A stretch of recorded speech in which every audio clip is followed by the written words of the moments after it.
Fox Sports. We are Baltimore. We are Minnesota.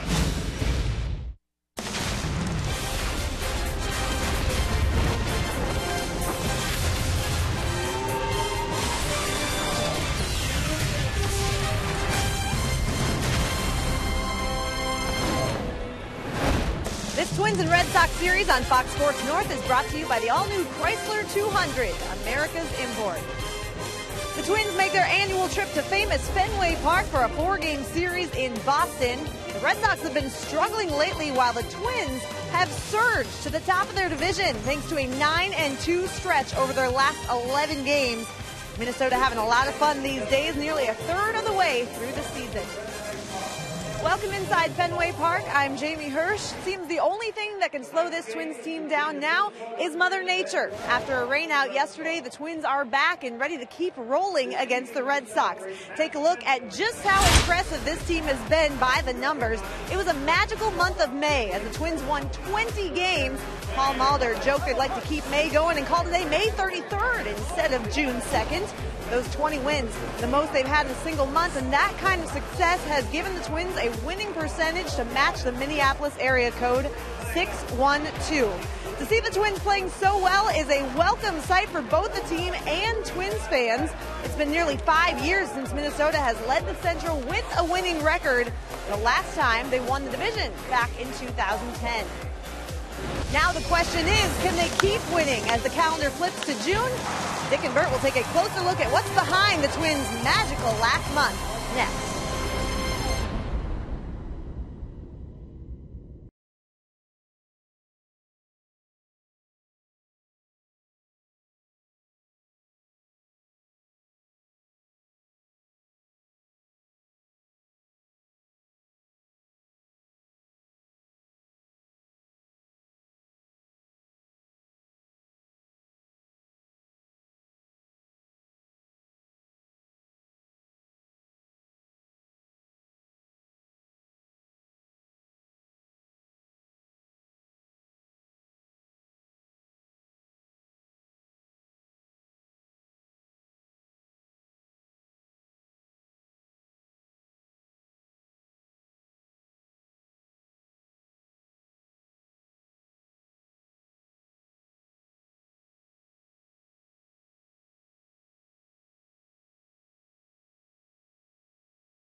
Sports North is presented by Menards.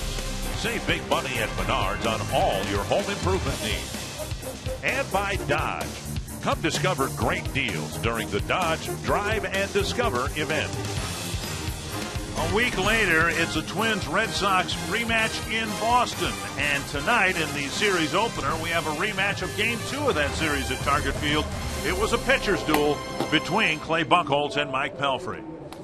We finally get to play here at Fenway Park. Dick Bramer, Bert Blyleven, after the rainout last night. The Twins are playing the opening game of the series here tonight, hoping to continue in June what they did in May, and that is have a whole lot of fun. Yeah, the Twins were 20-7 in the month of May, and you'll look at where they were as far as in the department of runs scored, games played, slugging percentage, on-base percentage, in the top 5 in the American League. So, yeah, they want to carry what they did in May into June.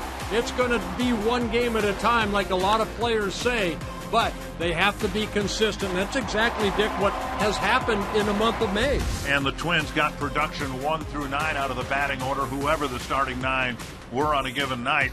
But these 3 guys in particular really produced an awful lot of offense for the Twins. It was equally balanced. Everybody contributed, and that's what you want to see out of a not only a great month, but a great season. Hopefully everybody can continue doing what they need to do to score runs. It was a pitcher's duel between Mike Pelfrey and Clay Buchholz. The Twins swept the Red Sox in Minnesota. We'll see what happens in the series opener here tonight.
Or 2 in the present tense.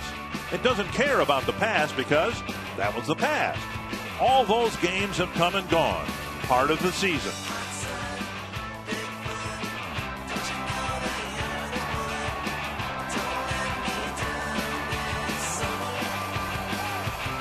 With success comes expectations. Now those never leave. Like baseball itself, they are confounding and compelling. Yes, as the calendar page turned to June, the Twins have the second best winning percentage in the American League. But there's also an urgency to success. You search for it in the most urgent hour, now. The chased and the coveted, the tail and the target. You've obtained it. Now can you sustain it?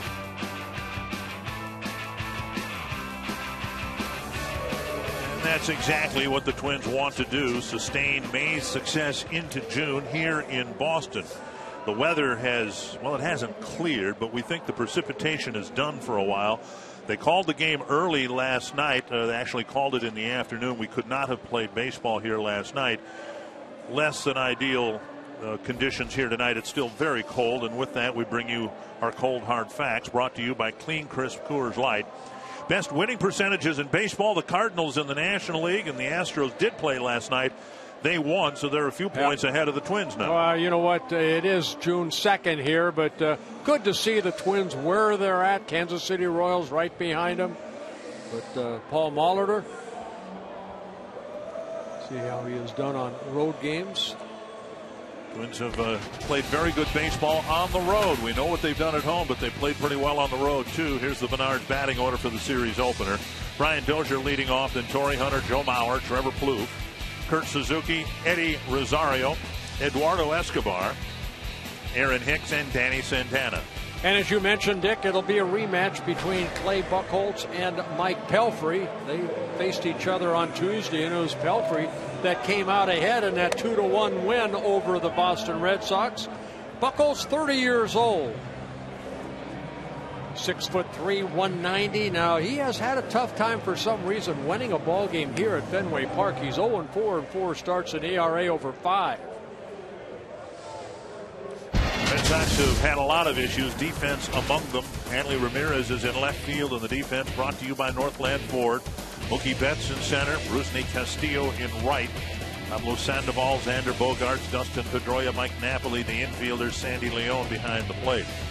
The game that Buchholz pitched against the Twins last week at Target Field would have fit into the 3-game series the two teams played here last year, when there were a total of 7 runs scored over the 3 games, and the Twins lost 3 one-run ball games. That ball fouled at the plate. Leon thought he might have picked it up in fair territory. 1 strike. Yeah, don't let the record 2-6 fool you on Clay Buchholz. Over his last 4 starts, he's 1-2 with an ERA at 2.48.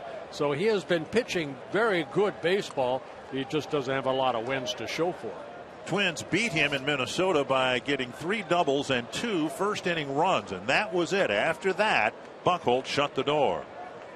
1 strike to Brian Dozier. Check swing and strike 2. Buchholz has all 4 pitches. He has a good fastball, a last fastball up to Dozier.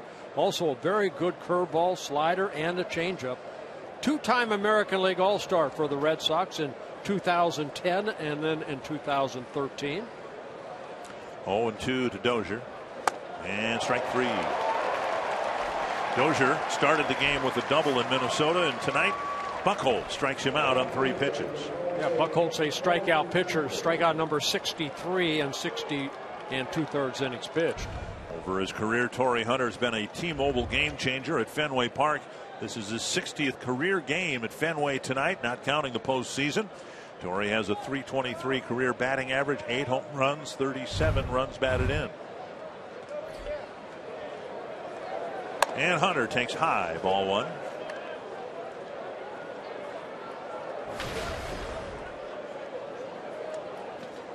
We talked a little bit about it in our pregame, Dick, about the importance and the history here in Boston. How fun it is to come here and be in this oldest ballpark in the American League. Torrey has hit better here than anywhere else, and most of his target field numbers as a member of the Angels and then the Tigers. Up and in, and it's 2-1. That ball slipped out of the hands of Buchholz. Torrey getting out of the way. Like a breaking ball. Torrey said, whoa.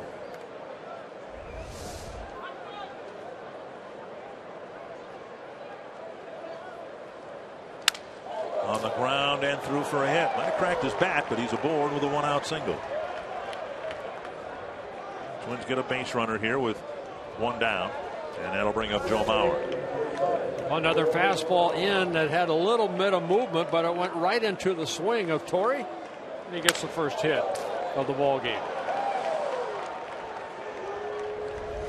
Mauer typically hits very well in this ballpark, but as we mentioned a moment ago, neither he nor the Twins got much done in the 3-game series here last year, scoring just 2 runs in the 3 games. Yeah, Joe 7 hits and 19 at bats against Buchholz over their meetings.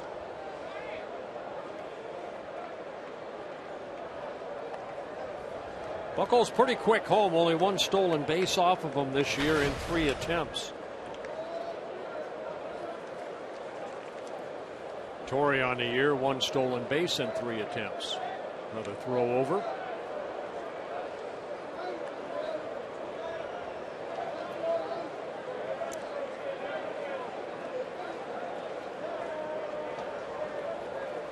Twins got a couple of runs early against Buchholz. They did that a lot in the month of May, scoring early, getting that first lead, often a multi-run lead. And Mauer takes strike one. Yeah, Buchholz making his 10th career start against the Twins. He's 3-2 in his career in his first 9 starts. This is his 5th start here against the Twins at Fenway Park. In 4 starts, he's 2-0 with a 2.08 earned run average. So he's pitched better here against the Twins than on the road. High fly to center. Betts short of the track, out number 2. And that'll bring up Trevor Plouffe. Plouffe with 8 home runs on the season, and that got another one on Sunday. Yeah, that was a big home run. That came in the 6th inning, a 2-run home run. That came off of Drew Hutchinson, and the Twins ended up beating the Blue Jays 6-5. At the time, that tied the game. And then Torrey Hunter knocking in a couple runs in the 7th inning.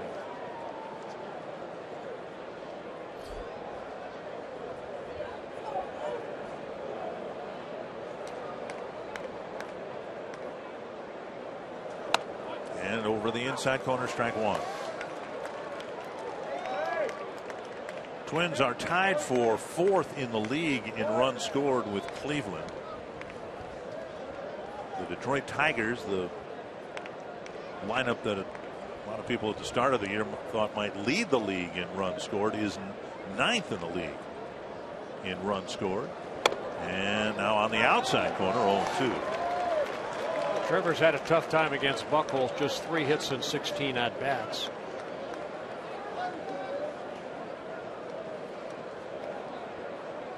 Buchholz in his 9th season with the Red Sox. Came up in 2007. 2 strikes to Plouffe. And up and in the ball.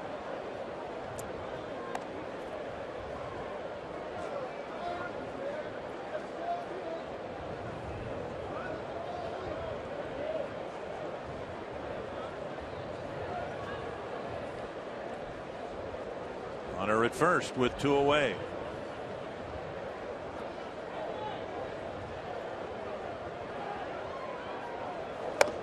Fastball got him.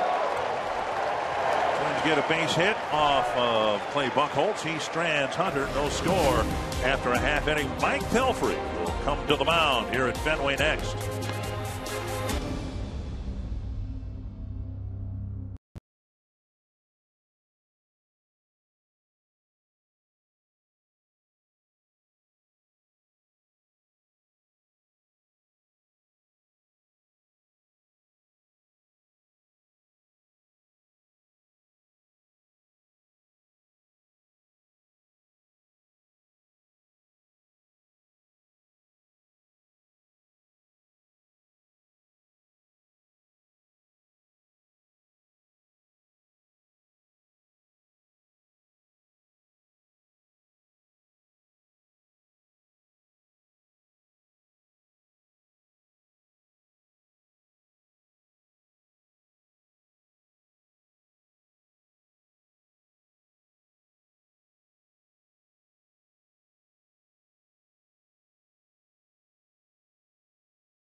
Sox now in back-to-back starts. Taking on a Boston team that is last in its division, but still just 4.5 games out of first place. The Menards batting order has Dustin Pedroia leading things off, then Mookie Betts, David Ortiz, Hanley Ramirez, Pablo Sandoval, Mike Napoli, Xander Bogaerts, Sandy Leon, and then Rusney Castillo. And Mike Pelfrey making his 10th start, like you mentioned, his second straight against the Boston Red Sox. He won that battle between Buchholz, winning 2-1. Third career start against Boston, one of those here at Fenway Park, but you have to go back to 2009 when he was a member of the Mets, and he pitched a very good ball game against the Red Sox then. Pedroia leading things off. And Pelfrey delivers strike one, then strike two. That's the slider right there. Pelfrey, good fastball, low 90s, 92 to 94. He's come up with that split finger. Something that he said he used early against the Red Sox in his last outing, and then went with a fastball later on. And still plenty of fastball there to have to respect, and that's what sets up the off-speed pitches. 94-mile-per-hour fastball down near the outside corner, and Pedroia just barely got a piece of it. Pelfrey, 31 years old, 6'7", about 250.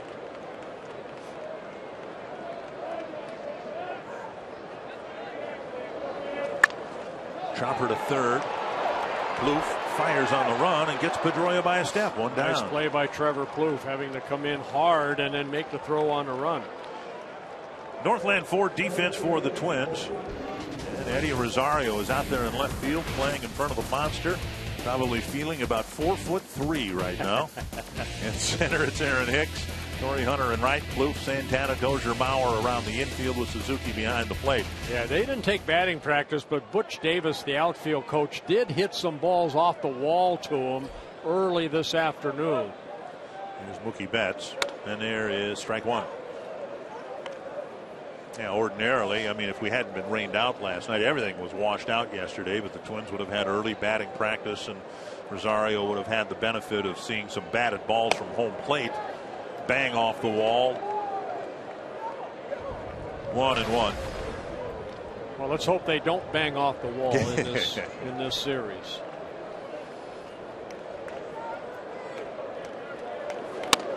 Over the inside corner, 1-2. Pelfrey. Fastball there by Pelfrey. Pumping strikes so far. 7 pitches, 6 strikes. A big thing for Mike Pelfrey is when he started a ball game, this is his 10th start. The Twins are 7-2 in his starts, even though he's 4-1. Just missed the outside corner with a 95-mile-per-hour fastball. 2-2.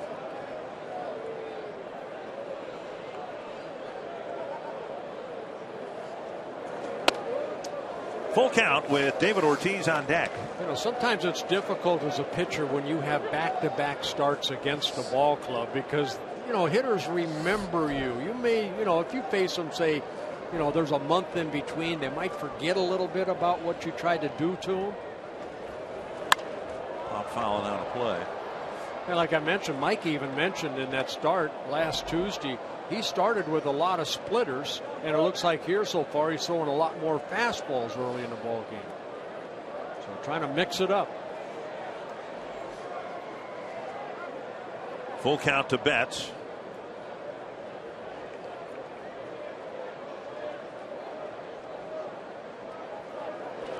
Popped up right side. Dozier in the outfield grass.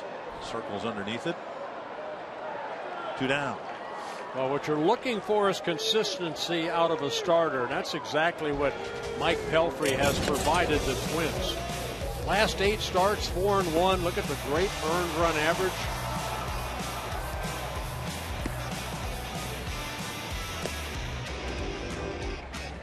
Opponents hitting .253 out of Pelfrey. Left-handers hitting only .202, or right-handers hitting .295. Here is David Ortiz with the bases empty. Twins did a great job in the 3-game series in Minnesota, pitching to Ortiz and Ramirez, the 3 and 4 batters. Strike 1 to Ortiz. Ortiz just off to a slow start. And here we are, June. He's only hitting .224. He has hit 6 home runs. He's driven in 18 runs.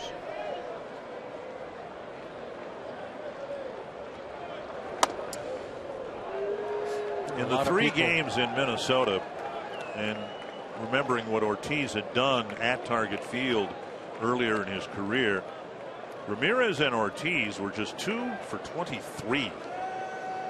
That's important to win, beat a ball club. You got to try to find a way for that number 3 and 4 hitter not to get on. That fastball just missing inside. Pelfrey pounding the ball inside against Ortiz. 2-1. Ortiz, 39 years old. This is his 13th season with the Red Sox. 6 seasons with the Twins, of course. There's a blast to center.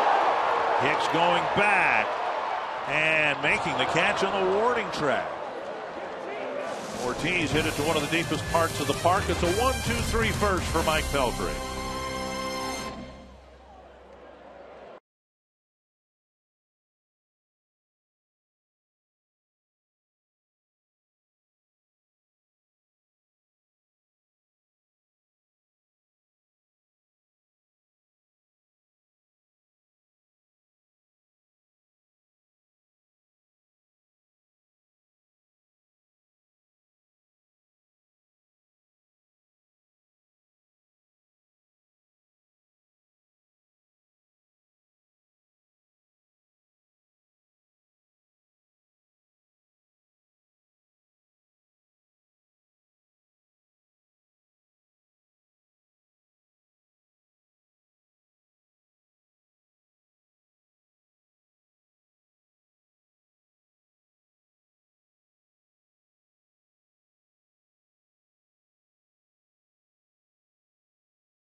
Game time temperature. Our carsoup.com trivia question: when was the last time the Twins defeated the Red Sox in 4 consecutive games? I don't think we need a month. A year would do that, I think, would answer the question. We don't need specific dates like June 24th through June 27th. They can't possibly be that specific. We were just told we have to be. Oh, is that right? Boy, they're tough. Here's Kurt Suzuki leading off the second for the Twins. I don't know if this is the answer to the question, but I vividly remember a 4-game series here after the All-Star break in 1991. It was like 95 degrees every day, and the Twins came to Boston and swept a 4-game series. And members of the team would tell you that was one of the big series where they kind of sensed that they had something special ahead of them. You come to Boston, even in the years when the Red Sox are struggling, if you win 4 straight here, you've got something going. Sure do.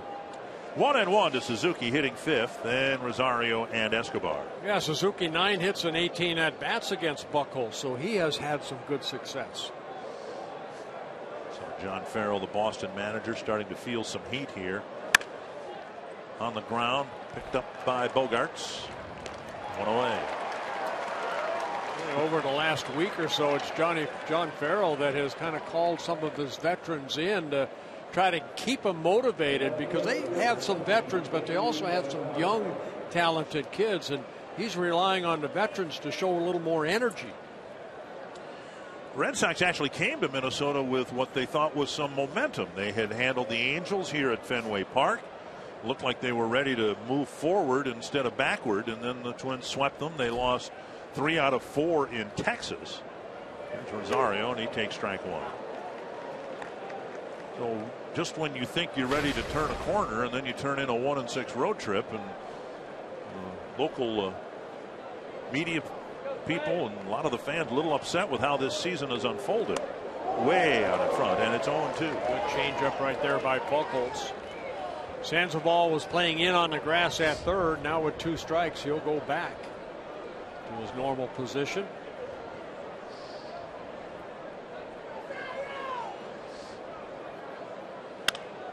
Rosario with 2 home runs. Of course, the home run he hit on the first pitch he saw in his first major league at bat, and then a tape measure job against the Red Sox that went into the second level in right center field. 0-2. Twins left fielder.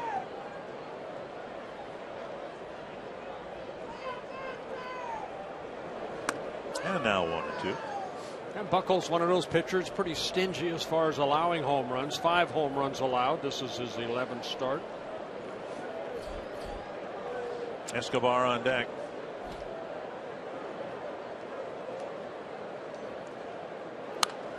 Foul back. Still 1-2.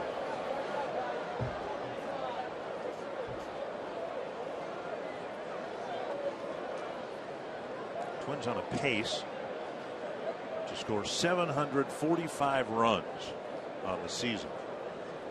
And in this day and age, with run scoring way down over the past, let's say 5 years ago, Rosario strikes out 2 down. Rosario chasing a high breaking ball right there, and Buchholz picking up his 3rd strikeout.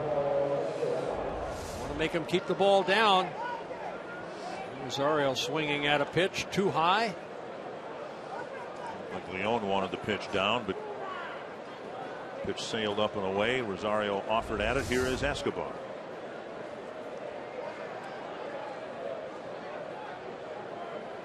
Escobar, the designated hitter.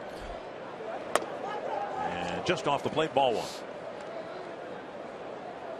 Escobar hitting .259 as a left-handed hitter, just .204 as a right-hander. 2-0.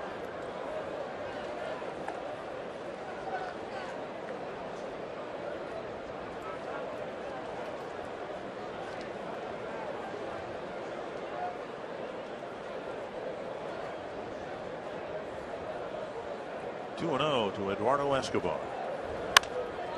Foul into the seats.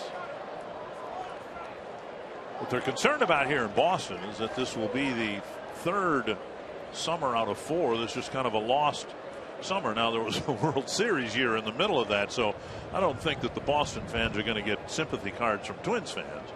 But you can see where they're at, 7 games below the 500 mark.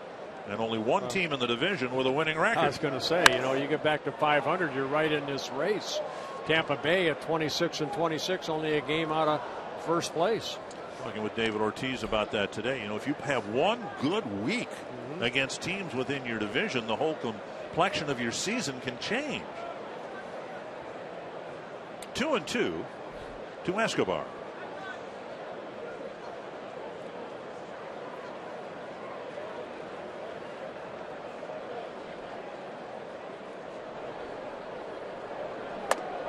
Called 3rd strike, couple of strikeouts in a 1-2-3 inning for Buchholz. You're watching the Twins and Red Sox. Brought to you by the all-new Chrysler 200, America's import.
We have an update for you on the health of Ricky Nolasco in our Sanford Health injury report. Nolasco left his start on Sunday early with an ankle injury. He had an MRI done, and it showed no structural damage to any tendons or ligaments, but it also showed a fragment from an old injury. That's according to manager Paul Molitor. He said every time he pushed off the rubber, he started feeling some pain. So the hope is, guys, that he can avoid the disabled list.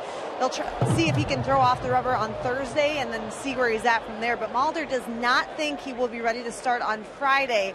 So stay tuned for updates on who will get the start and maybe who will even get the start on Thursday, as the Twins have some question marks in their starting rotation. Thank you, Jamie. Foul ball on the first pitch to Hanley Ramirez. And now a ball hit on a soft line to Dozier, one away. Yeah, the Twins, of course, and Red Sox have a split doubleheader tomorrow, and they can add a player for the split doubleheader.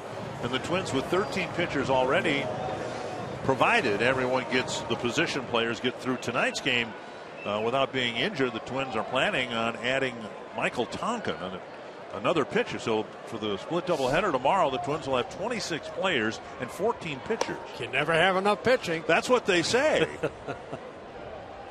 1-0 to Pablo Sandoval.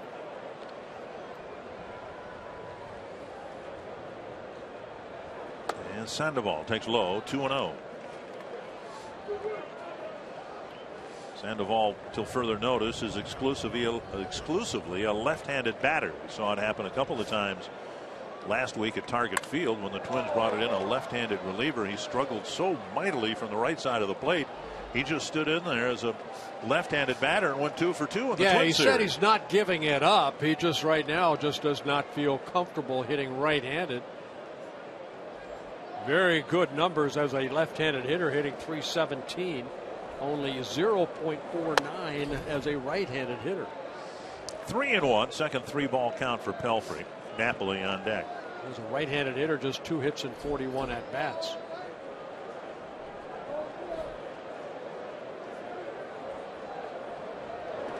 Fouled away, 3-2.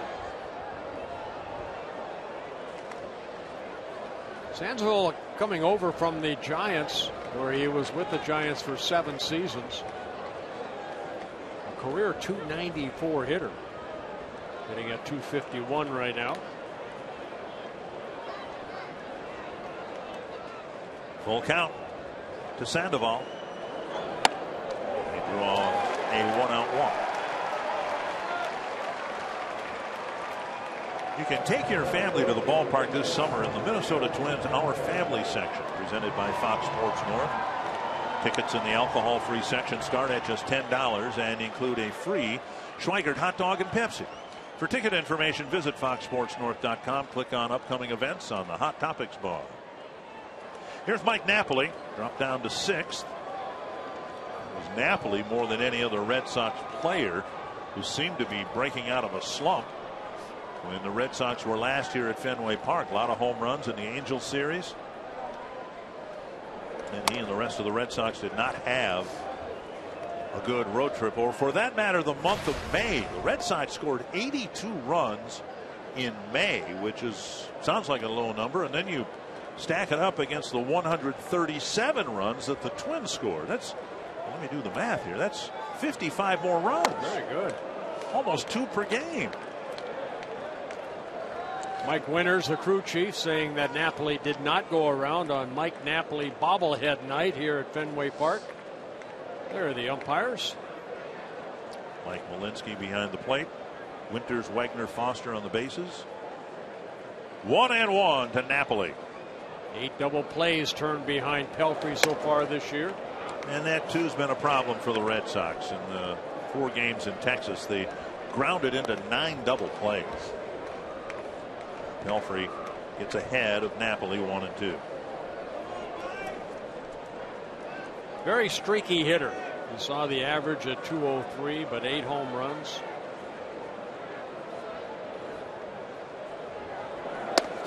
Two and 2.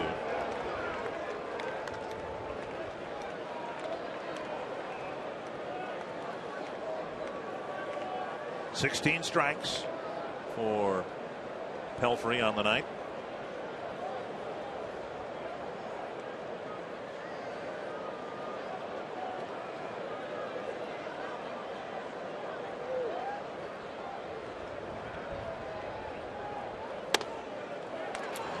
violated another 3-ball count. Xander Bogaerts on deck if Napoli should extend the inning. He's talking to himself out there. Upset it, maybe that last pitch.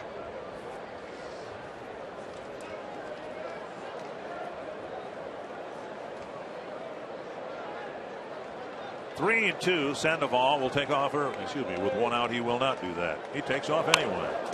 And a check swing bouncer. Sandoval took off with one out in the full count.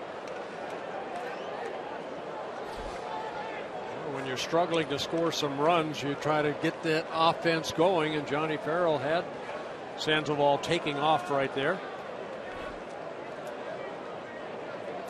There have been 2 starts this year where Pelfrey's really struggled with his control. One, he walked a bunch of people, 4 of them in 5 innings, and then the start against the White Sox when he walked 2 and hit 3. Sandoval goes, and the pitch hit to left. Rosario will play for a carom. Sandoval to third base. He'll be held there. And it's a double for Napoli. Second and third, one away. Well, he got a fastball up, and Napoli is definitely a pull hitter. And he pulls that ball into left center, high off the wall. The Fenway wall. For a double, his 6th of the year.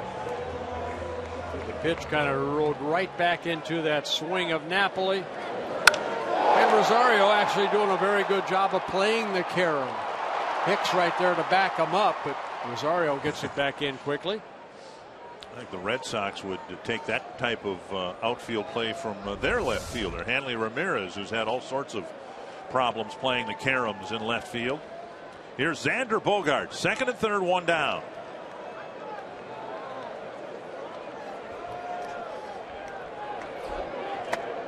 Down the middle, a strike. Bogaerts 0 for 3 against Pelfrey last week with a strikeout. And that's what Mike would like to get right here. 26 strikeouts for Pelfrey in 53 innings pitched.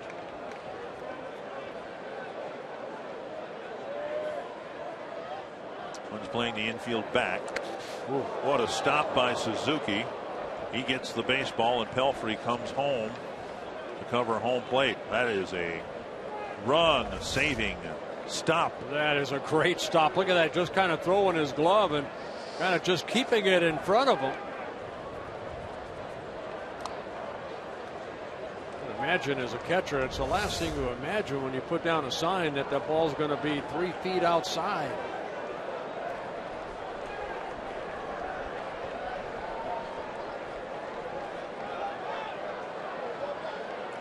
One and one.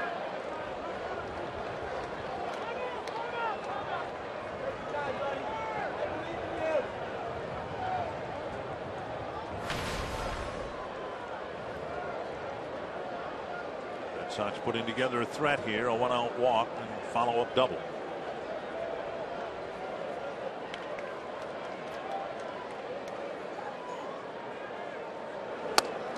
Swing, but he went.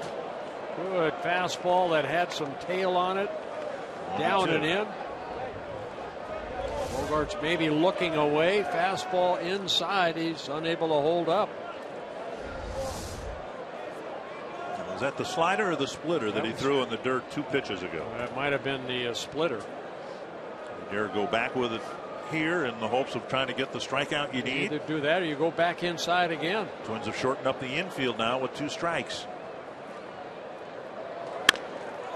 And Santana will fire home. Sandoval tagged out at the plate, bringing the infield in with 2 strikes, helping keep this a scoreless game. Yeah, nice play by Santana, who had come in just on the other side of the infield grass, and it looked like the split finger.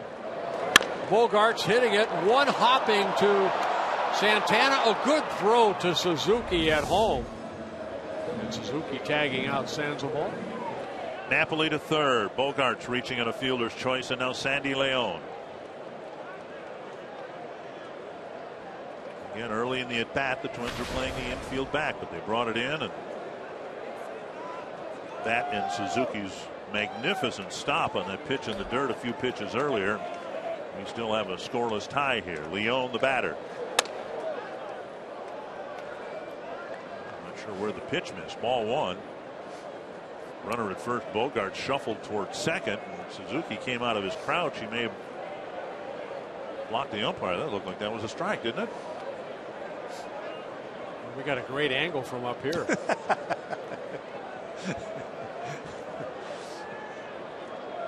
1-0. Leone did play against Pelfrey. Had a couple base hits off of him a week ago. Squirted towards short. Santana out on the outfield grass makes a play. Nice job by Pelfrey and his teammates keeping this a scoreless game.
Your link to what's next by NorthlandFord.com and your local Northland Ford dealer.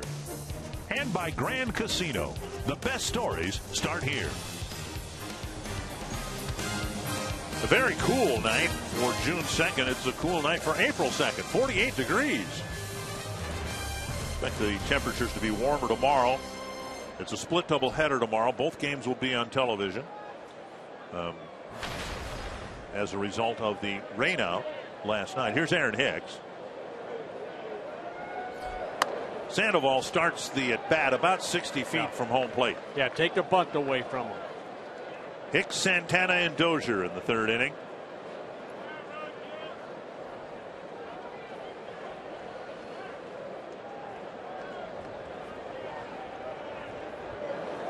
Checked his swing, and on the outside corner 0-2.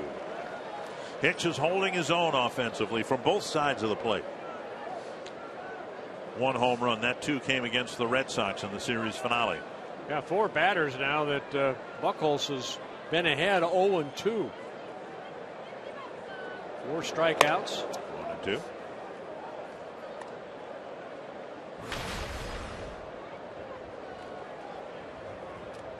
You can see the splits encouraging in that there's hardly any split between his left-handed batting average and his right-handed batting average.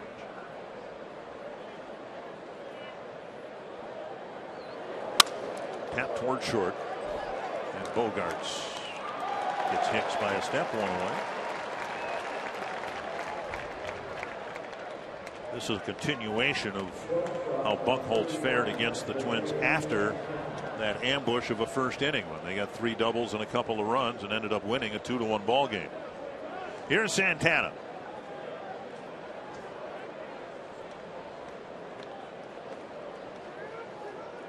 Sandoval playing in at third base for the Santana at bat as well.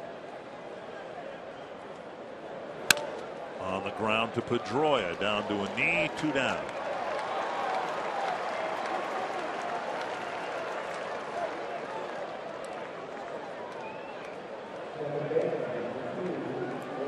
And that'll bring up Brian Dozier.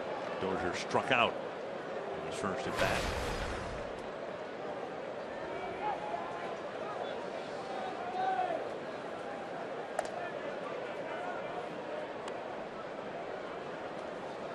Nobody in the American League Central played yesterday. The Twins, because of weather, the other 4 teams weren't scheduled to play, so the Twins start this night a half game ahead of Kansas City in the American League Central, 3.5 ahead of Detroit. And swing. No swing, says Mike Winter. Looked to me like he might have went. But again, we have a great view from here. I love to umpire from up here. 1-0.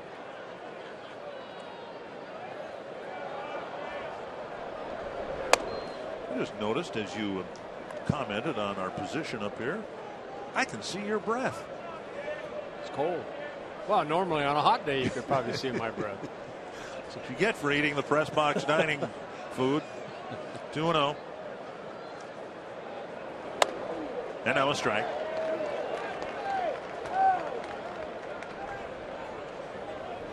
We're expecting temperatures in the 60s for the afternoon game tomorrow, and sunny skies, which will make it seem hopefully about 10 degrees warmer than that. 3-1 with Hunter on deck. Buchholz's not one who will get himself into trouble with a lot of walks typically. Yeah, only 16 walks coming into this ball game in 61 innings pitched. Walked just 1 in 7 1/3 innings at Target Field last week. And Dozier will take a 2-out walk here in the 3rd, and that'll bring Hunter to the plate.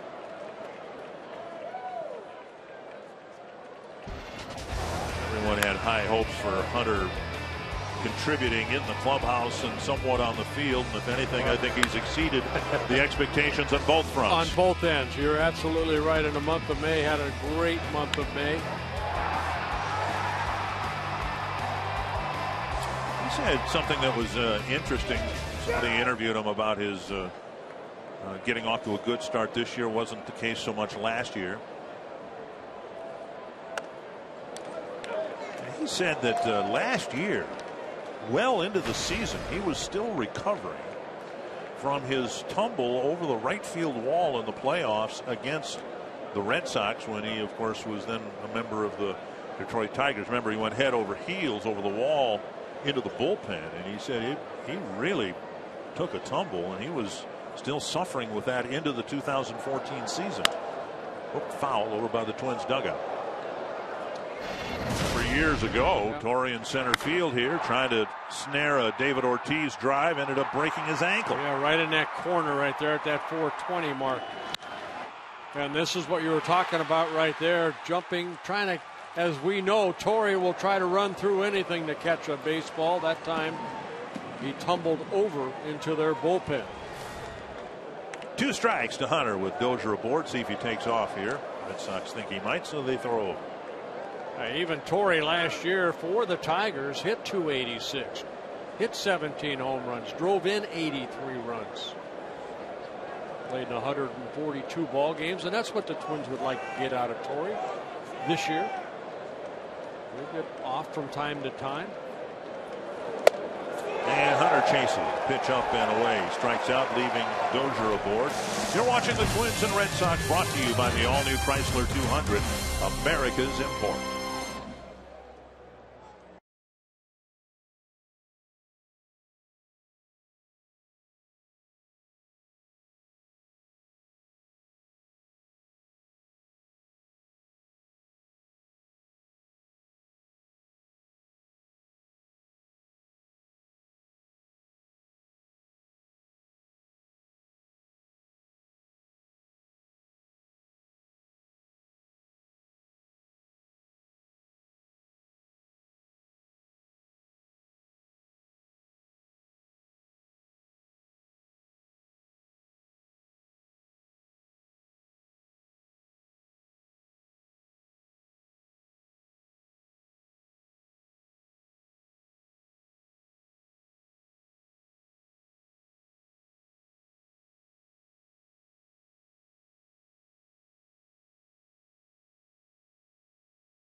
away. See if he tries to drop that splitter. That was it right there.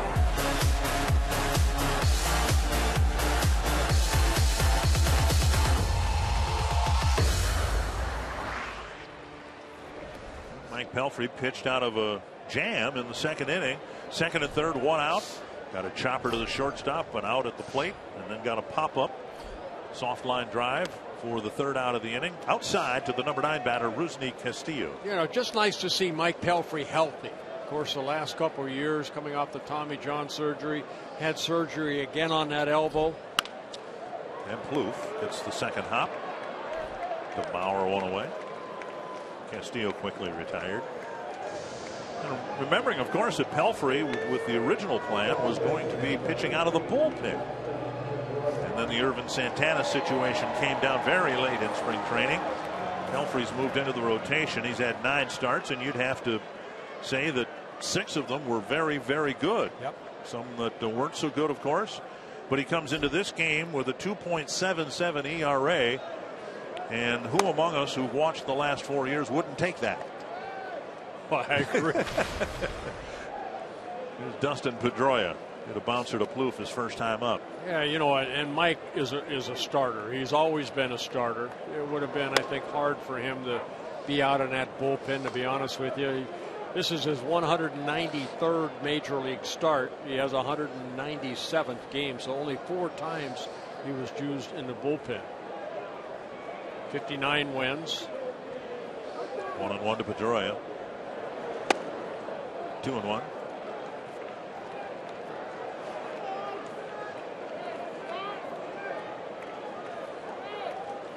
Tomorrow it'll be Phil Hughes and Trevor May pitching for the Twins in the doubleheader against Eduardo Rodriguez and Rick Porcello. And the Twins aren't the only team in the chain playing a doubleheader. Rochester weathered out again tonight. They haven't played a game since Saturday when Tommy Malone pitched. So their rotation, their pitching staff really out of whack, and they'll play 2 tomorrow.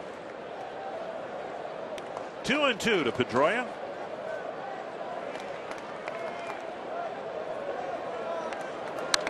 Fouled back.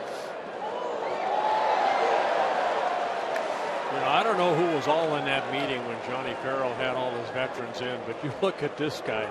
I mean, just try to play like he does. My goodness. To me, he's the spark plug for the Red Sox. He's on my top 5 list of guys I enjoy watching play.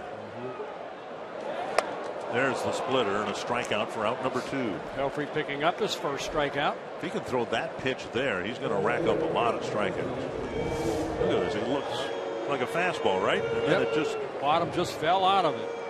You know, he himself said, you know, sometimes I have that good release and sometimes I get off to the side a little bit and it doesn't do as well. When he gets on top, and I know talking to Jack Morris about that splitter, you get on top, you'll get that sink. 2 down, and here's Betts. Outside ball 1.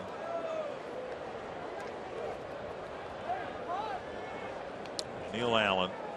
Twins coming into the game 9th in the American League in earned run average, 3.92. The ball hit the line on a line drive where Rosario is standing on the edge of the track. A 1-2-3 third inning for Mike Pelfrey.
200, America's import.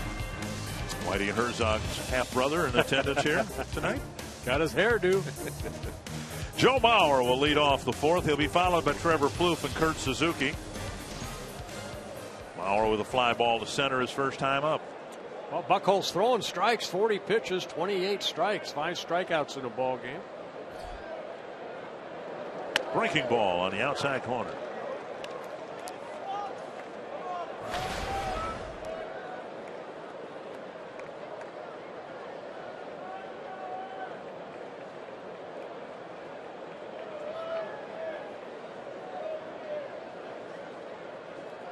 Long look in to Leone, and Mauer takes down and in a ball.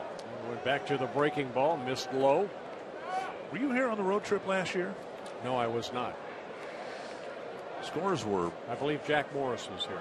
1-0, 2-1, and 2-1 in 10 innings. Yep. I watched. And Mauer with a liner under the glove of Bogaerts, and a base hit leading off the fourth inning. Bogaerts reached for it, and the ball dipped under his glove.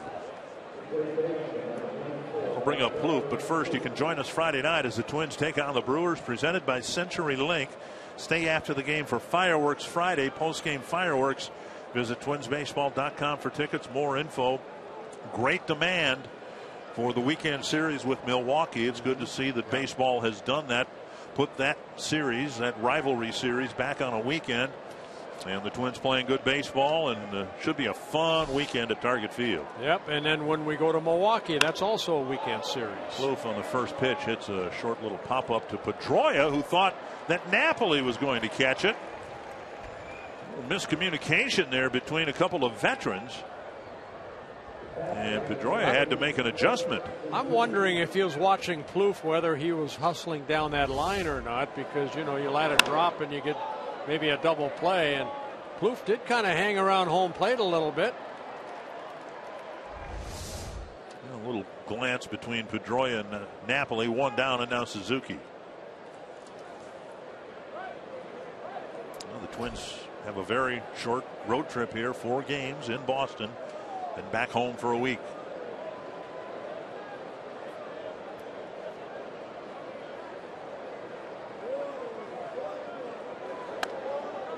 Outside, ball 1.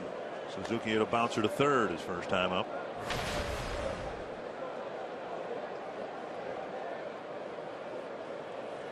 Tigers hosting the A's, and are scoreless in the fourth inning. And again, the Tigers finishing right now 9th in the American League in runs scored. And the Twins are tied with Cleveland for 4th.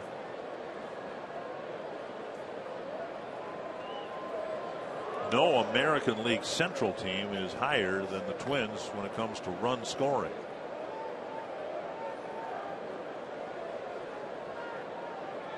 And you'd be hard pressed to say that anybody in this lineup is even close to having a career year. I mean, if anything, some of the numbers are suppressed from what you might expect. Mauer takes off, and the pitch grounded sharply to Bogaerts, and to Pedroia. They'll get the double play anyway.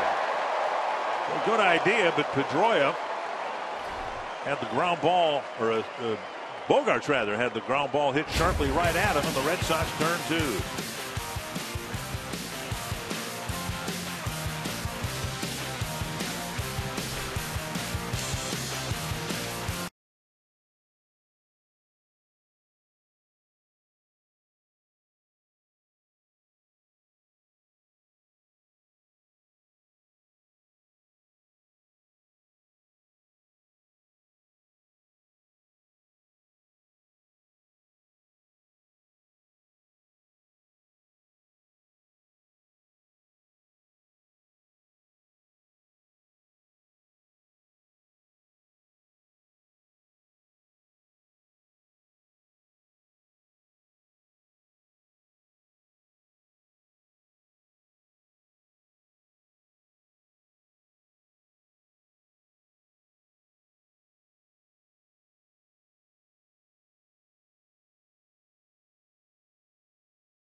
Last year, a forgettable year. This year, too, but a nice double play turn. Well, you see a little hit and run put on right there. Bogart's quick shuffle pass over to Pedroia, and Pedroia behind the bag. Stay out of the way, and Pedroia quick release over to Napoli to complete the double play.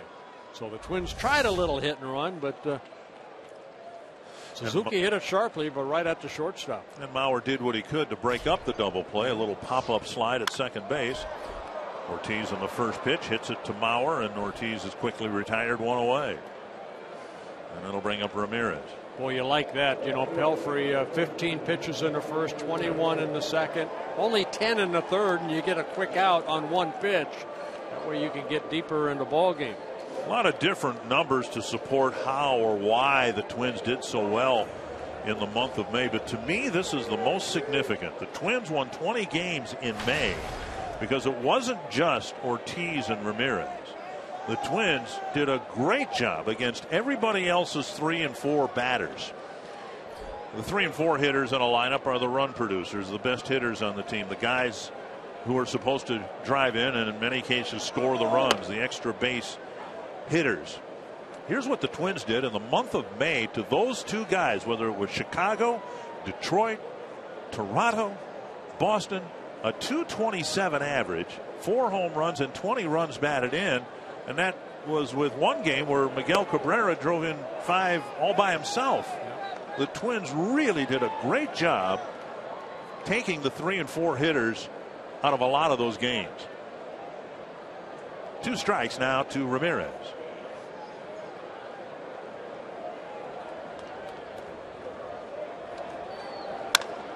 And Pelfrey will get an assist.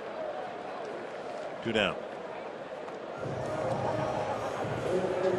And that'll bring up Sandoval. Drew a walk his first time up. Chrysler's rode ahead with a split doubleheader tomorrow.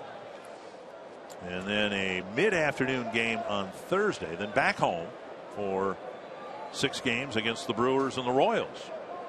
Talked about that Milwaukee series. That Kansas City series sets up to be a riveting one.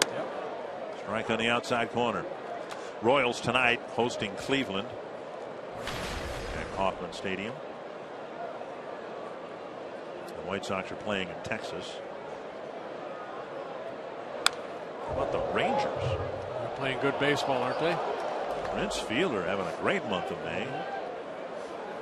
2 strikes to Sandoval.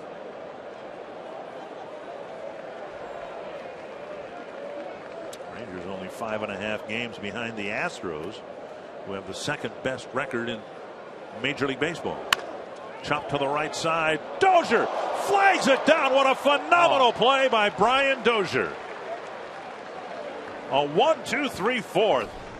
And Dozier from the outfield grass threw out Sandoval.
sure appreciate a great play like Brian Dozier. Yeah, we got two good second basemen playing in this 4-game series. Brian Dozier's committed only 1 error all season long.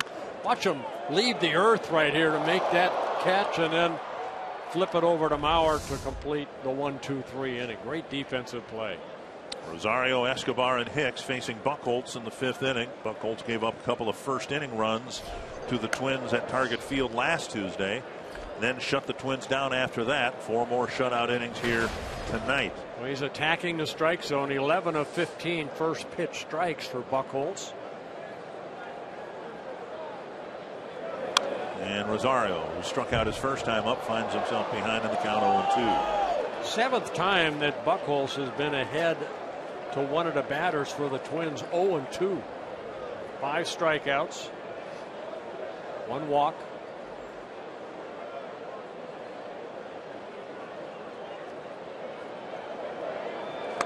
And Rosario this time on 3 pitches strikes out. 2 away. Like the changeup right there and strikeout number 6. You can hit the sweet spot all season long at Target Field. The Sweet Spot program, a unique set of benefits and experiences exclusive to season ticket holders. Benefits range from pregame field passes to bobblehead dolls to taking batting practice on the field, raising the Twins territory flag. Reserved exclusively for Twins full season 40-game and 20-game plan holders. You can call 833-TWINS or go to twinsbaseball.com for more info. Another good changeup right there. Escobar way out front. 1 strike. Escobar called out on strikes his first time up.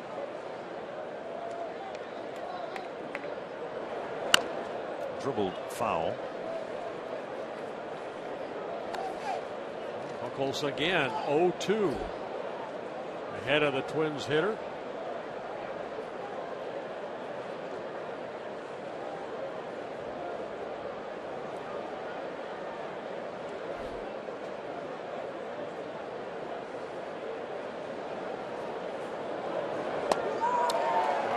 Off-speed pitch, another strikeout. 2 down.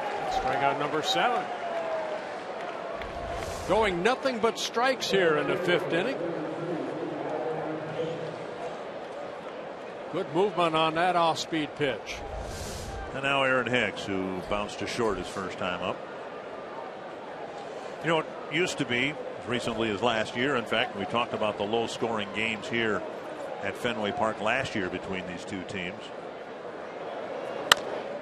Chop foul. But it used to be, you get to this, at least I would get to this point of the game and you think, uh-oh, this isn't good. Twins aren't scoring runs. But within the month of May, even in the low scoring games, there were glimmers of hope and expectation. The Twins won a 1-0 game in May, a couple of 3-2 ball games, a 2-1 ball game.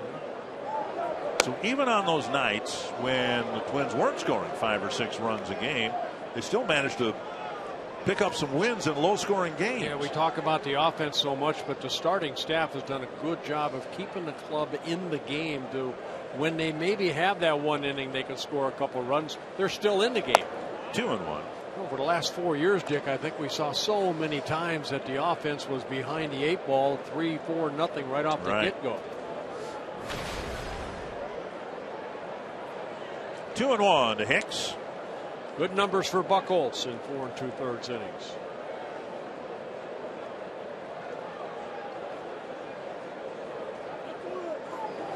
Pulled foul. Boston dugout.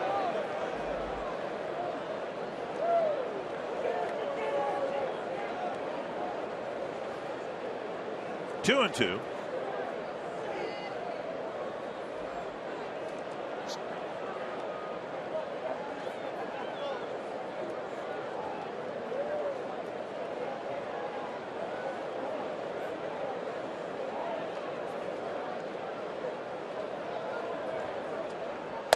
Checked his swing, full count.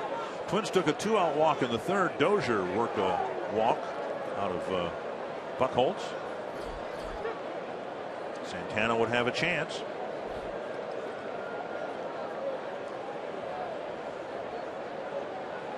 Three and 2.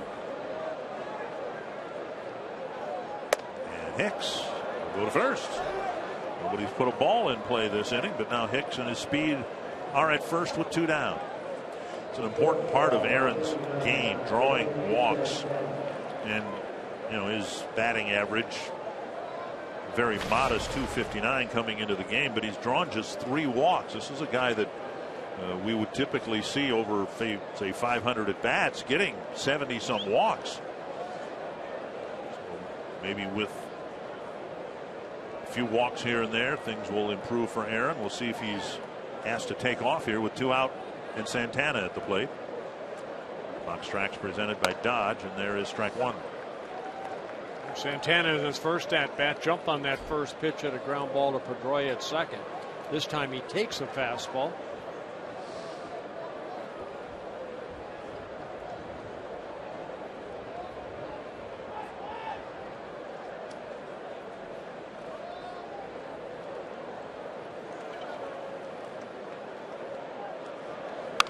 Pop foul and out of play. Last year, Danny Santana got 129 hits, and 41 of them were extra base hits. 27 doubles, 7 triples, 7 home runs. This year, not only are the hits harder to come by, but the extra base hits have been far less frequent. 7 doubles and 3 triples. He got called up in early May of last year, played in 101 ball games, hit 319. So Twins were very high on Santana. Struggling here this year. 2 strikes now on the batter. We'll see if the runner takes off. Hicks stays put, and the pitch is up high, and a delayed steal. Aaron Hicks takes second base.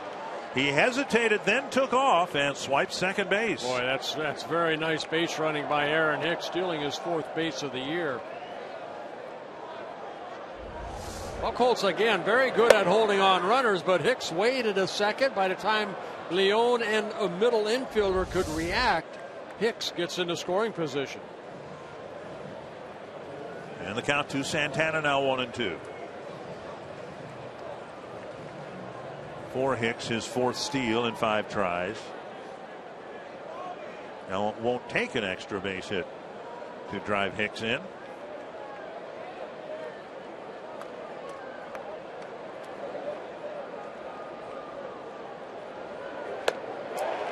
Breaking ball down and in. 3 strikeouts for Buchholz.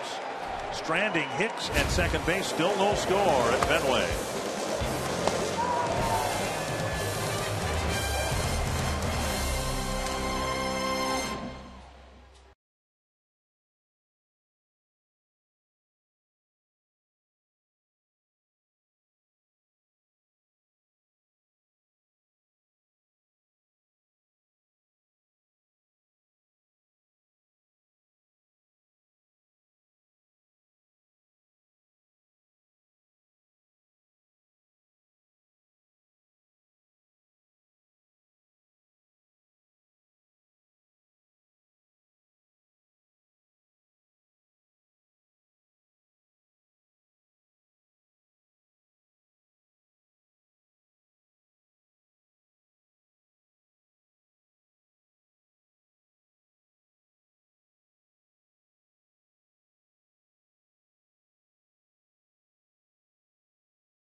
Yeah, here we go again at Fenway Park, one of the greatest hitting ballparks ever made.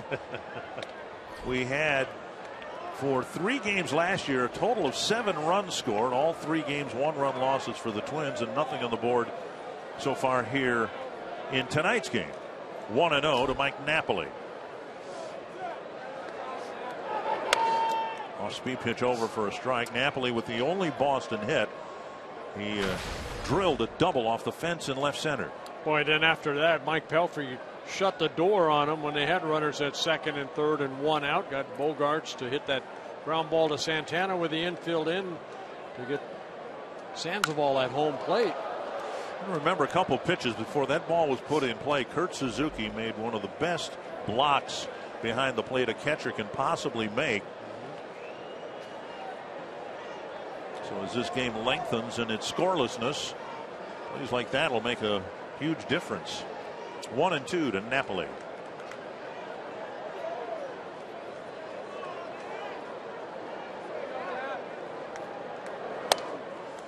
Target down and away. Pitch delivered up and in. 2-2. First inning or so, Pelfrey struggled a little bit with his control. Had a number of 3-ball counts and did walk Sandoval to put a runner aboard with 1 out in the second.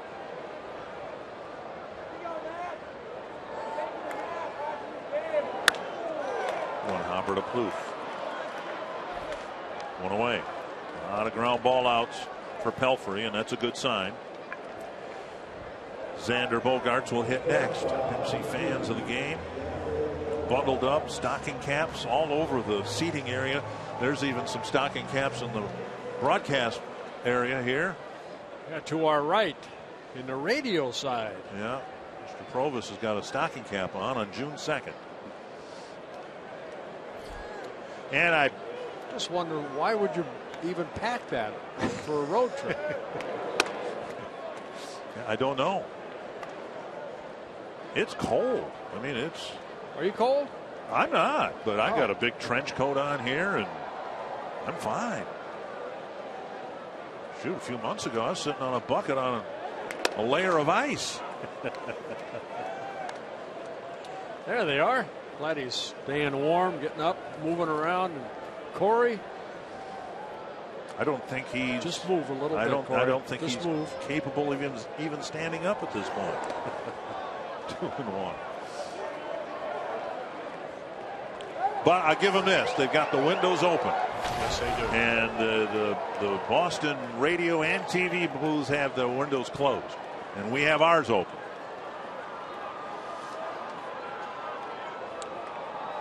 There, see, we're right here. We got the windows open. The guys, over there, have the windows closed. On the ground, and Dozier won't be able to get this one. A roller through the right side of the infield with 1 out. Just the second Boston hit, and that'll bring up Leone. Yeah, Bogaerts just taking that pitch the other way.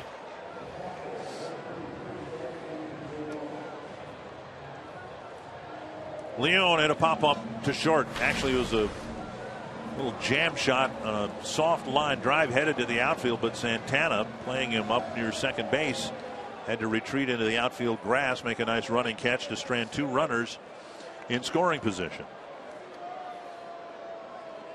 Actually, at the time, just 1 runner in scoring position, with runners at first and third at the time.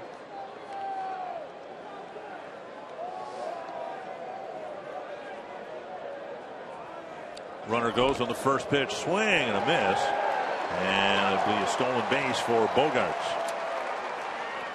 Red Sox guessed right on a breaking pitch in the dirt, and Suzuki couldn't handle it. Yeah, Bogaerts stealing his third base in 3 attempts, and that ball came up on Kurt, had no chance. Well, Bogaerts jumping on the first, or running on the first pitch, gets in the scoring position. 1 strike.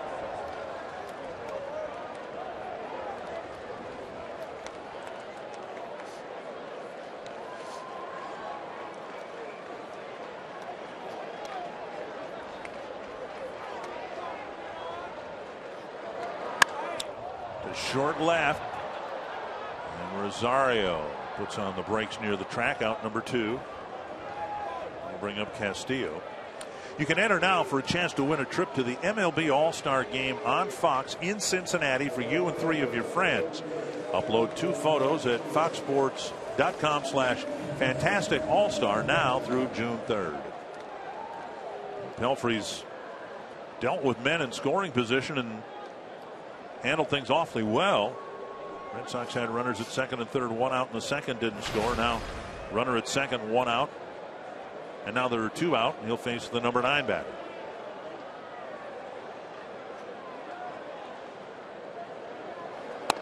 Half swing, ball 1. You know, I was watching Trevor Plouffe between that little fly ball to Rosario, and what he did, he called Danny Santana over, and he said, hey, if that ball hits down that third baseline, it may ricochet back toward shortstop, so be alert for that. That's someone that has played here a lot. And Trevor Plouffe, just a little reminder to your shortstop. It is possible to hook a ball over the bag and have it go into foul territory and hit that area right there, that short diagonal wall. There's right. only about 3 feet of foul territory there, and it can carry them where a shortstop would need to be playing. Right where that Budweiser red signs are. 1-1.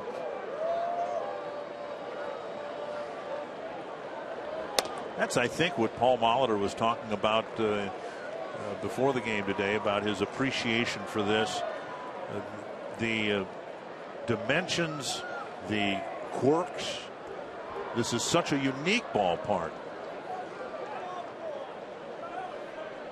And I've always felt that as much attention as left field gets here, right field is the most treacherous right field in baseball, because the right fielder really has to think on their feet on any ball hit down the line. 2-1. That foul. The right fielder goes for a ball down the line and doesn't choke it off, and then it hits that wall that almost goes straight back for another 50 feet. By that pesky pole, and then it just makes a big U-turn almost. And you got the triangle in right center field. And you have all the caroms off the wall in left and right or left center. Could hit anything there and bounce weirdly. The ladder. 2-2 to Rusney Castillo. Pelfrey trying to strand Bogarts at second. Champer to third. Plouffe hesitates and finally gets him by a quarter step. Might have had a hard time getting a grip of the baseball. Another scoreless inning for Pelfrey.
The park, obviously there's a ton of history there. Fun place to play. There's just something about it that I just love. Everything from angles and closeness of the fans, and there's, oh yeah, the monster. Fans have fun, I have fun. You know, it's just an exciting place to pitch.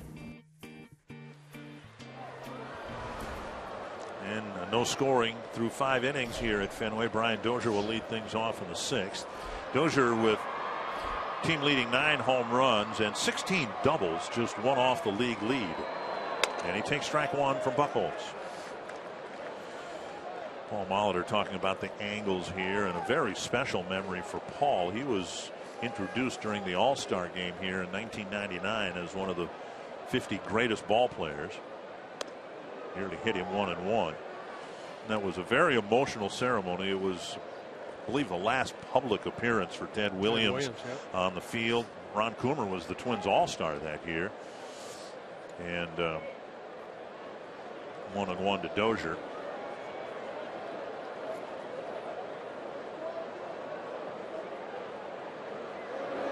Dozier lifts it to short right field. Castillo comes in, still coming in. 1 down. And just to be introduced in that setting with Ted Williams here, who is widely considered to be the greatest hitter who ever lived. Paul made a lot of All-Star appearances, but that one really stands out. Here's Torrey Hunter. Single and a strikeout so far for Hunter. We'll get a chance to see Ron Coomer. Maybe we can reminisce about that when the Cubs come to Target Field in a couple of weeks. Chop foul, 1 strike. It'd be nice to see Ron. Ron doing radio work for the Cubs network. Each team with 2 hits. Hunter got a 1-out single in the first, was left at first base. Twins have advanced 1 runner to scoring position. That was Hicks in the 5th after his walk. 0-2. I remember Harmon Killebrew, who was probably the most modest man I ever knew, talking about this ballpark. 2 strikes to Hunter. Just off the plate. He said there were times when Twins would come to Fenway Park, and he and Bob Allison figured if they didn't come out of here in a 3-game series with 5 home runs between them, something was wrong. 2 big right-handed power hitters on the ground, fielded by Bogaerts. 2 down, and that'll bring up Mauer. Bauer has the other Twins hit. It came leading off the 4th, but then he was doubled up on a ground ball off the bat of Suzuki.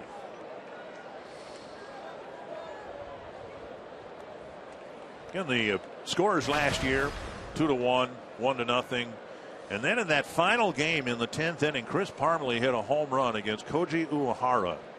And if that 1-0 score had held up, we were told at the time it would have been the lowest scoring 3-game series ever at Fenway Park. And then Ortiz and Napoli homered, and there were more important things to consider at that point. Well, now here we are in the 6th with 2 down, and neither team has scored. 1 strike.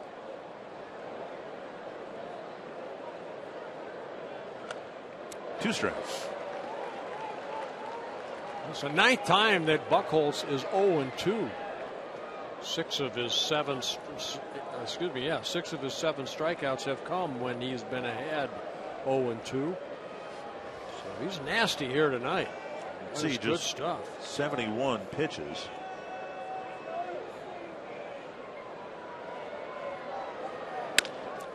On the ground to Pedroia. 1, 2, 3. The Twins go down in the 6th. You're watching the Twins and Red Sox, brought to you by the all-new Chrysler 200, America's import.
where Toyota takes you.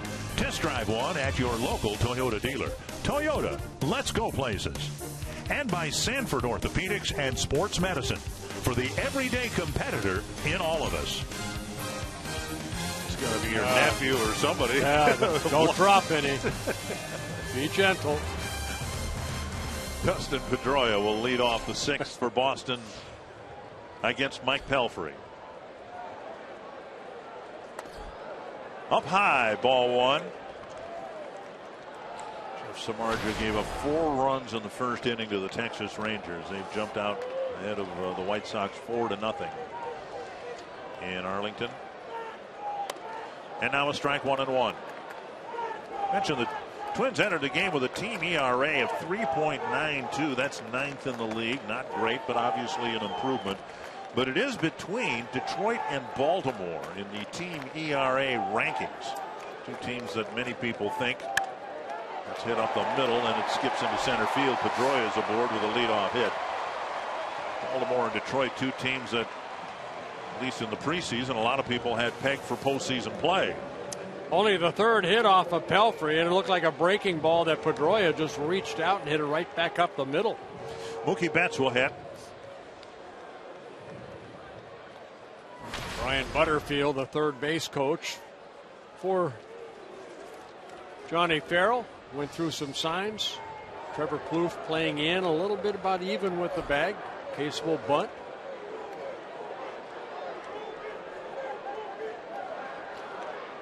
The Red Sox hit into 9 double plays in 4 games in Arlington. Pelfrey's gotten 8 in his first 9 starts.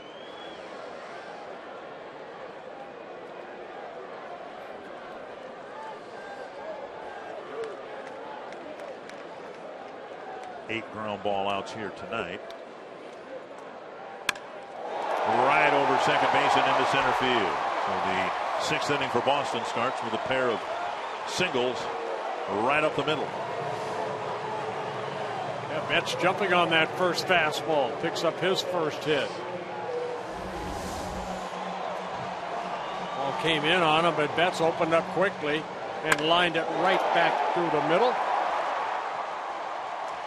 2 on, nobody out for Ortiz, and one of the biggest issues in Boston's shortage of run scoring is the fact that Ortiz this year is hitting just .128 with men in scoring position. One of the best clutch hitters of his era, maybe the best, and he's off to a very slow start in that regard this year. Let's see if Mike can get a ground ball right here.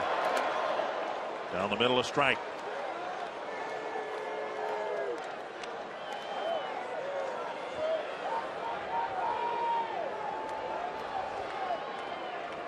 Best scoring chance for either team. First and second, nobody out.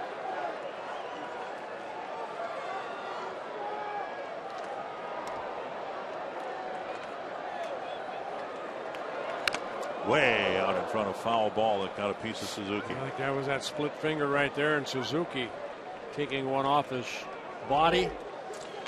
Says he's all right. Malinsky threw the ball back to Pelfrey himself and brushed off the plate, giving Suzuki a little bit of a break. Well, ahead in the count right here. Nick Ortiz hit a good pitch down, get a ground ball. Ortiz has hit into 7 double plays. He's also struck out 30 times and 172 at bats.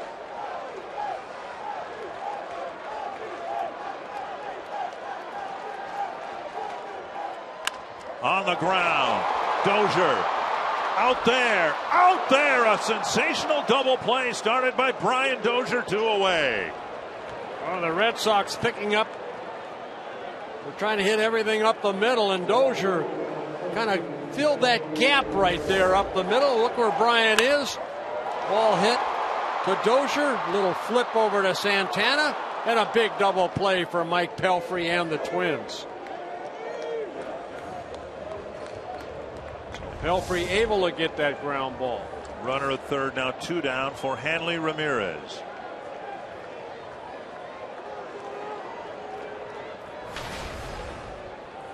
Red Sox had 2 at bats in the second inning with men in scoring position. An at bat in the 5th. Ramirez takes a strike, showing bunt.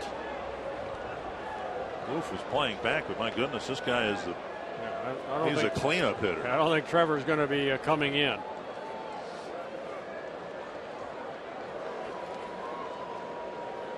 Red Sox fattened their payroll in the offseason by signing hitters like Ramirez. Pedroia at third, 2 away.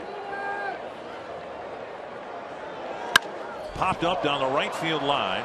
Bauer chasing it near the tarp, but it's out of play. Now Pedroia has bluffed his way down the line a little bit here with Pelfrey going from the full windup. Did you always do one or the other, stretch or windup? I always felt with 2 outs with a runner on, I always felt better out of the windup. And that's what Pelfrey feels right there. You get on that pitching rubber, and sometimes you step off just to show that runner at third that you can do that. Pelfrey kind of looking at Pedroia. Plouffe well off the bag and off the line, so Pedroia can get a healthy lead to start with. Where the Twins tried to steal home with Jeremy Guthrie on the mound for Kansas City. To the left field. Rosario running over, gets there, reaching up to pull it down. Another nice job by Mike Pelfrey pitching out of a jam. We're scoreless going to the 7th.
No run scoring in Boston. Yeah, we got a pitcher's duel right here. Both starters doing a great job.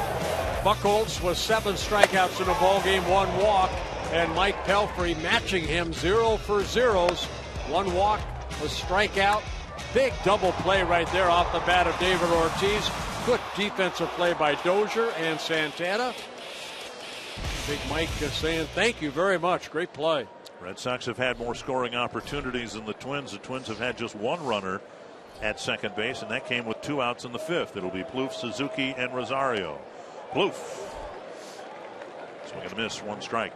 Trevor tried to make it a 1-0 Twins lead. Big swing right there on a high fastball.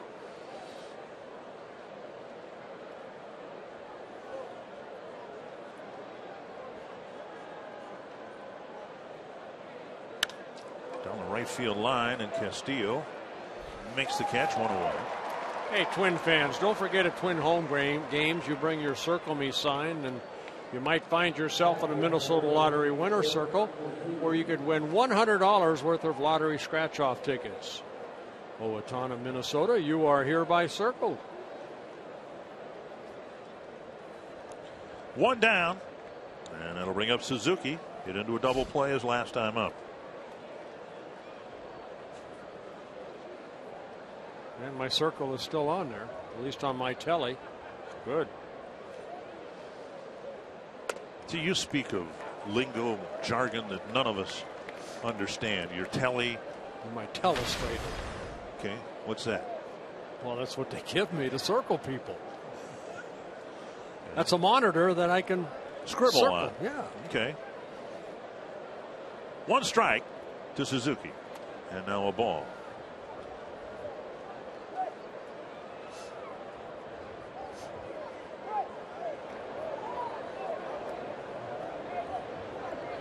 Only 2 singles that Buchholz has given up. Torrey Hunter single in the first, and Mauer single leading off the top of the 4th. That's been it. On the ground, backhanded by Bogart, sets, throws low, and Napoli's able to dig it out. 2 down.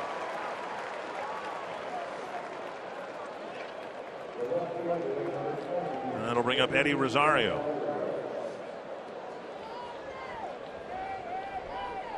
Rosario with a couple of swinging strikeouts against Buchholz.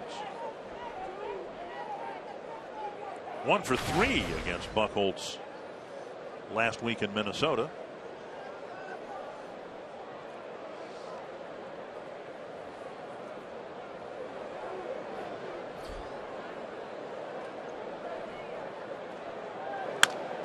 On the ground, and Pedroia loses it, and Rosario will beat it out. Likely hit for Rosario. Pedroia had to try to make a similar play to the one that Dozier made, but he didn't field the ball cleanly. Yeah, both second basemen outstanding, ranged up the middle and to their left to cover that hole. And Pedroia goes over there, knocks it down. The ball gets behind him. Little trouble finding it right there, and that allowed Rosario and his speed to get that infield base hit. And now Escobar with a man aboard. Rosario can steal a base. Twins stole Hicks with 2 outs in the 5th on a delayed steal. Rosario's 3 for 4 in stealing bases. And Escobar takes outside. Just 7 doubles on the year, and we say that because Escobar last year had 35.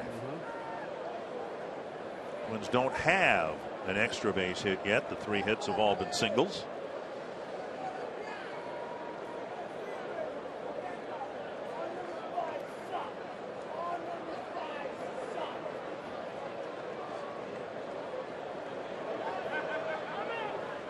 Time call.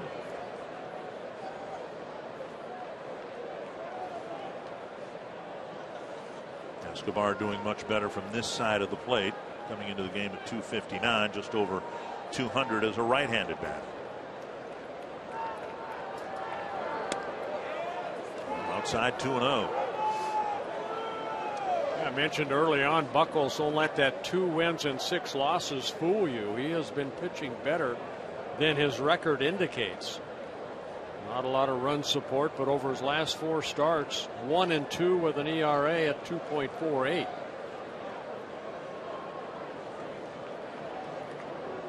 Eighty pitches right now, 56 strikes for Buchholz. Rosario scrambles back to the bag. Hasn't really had an inning where he's had to pitch under duress. 16 pitches in the 5th inning. That's been it.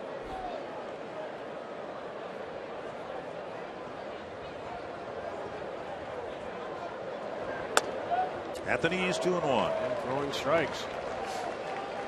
Buchholz making his 160th major league start. He has 68 wins, 50 losses, an ERA under 4 in his career. 8 complete games, 6 shutouts. One of those shutouts, a no-hitter in his 2nd major league start. Back in 2007.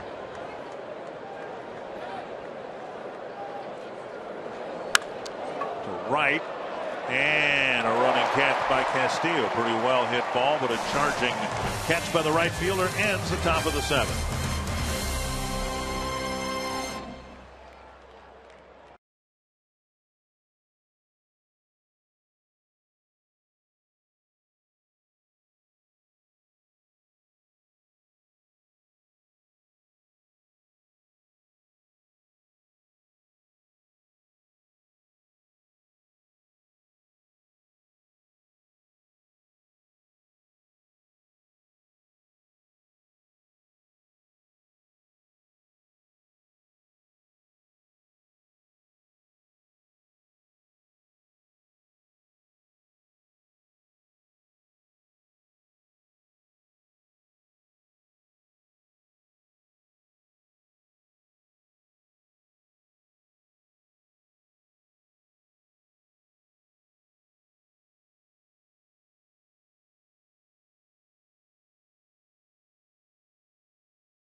All new Chrysler 200, America's import.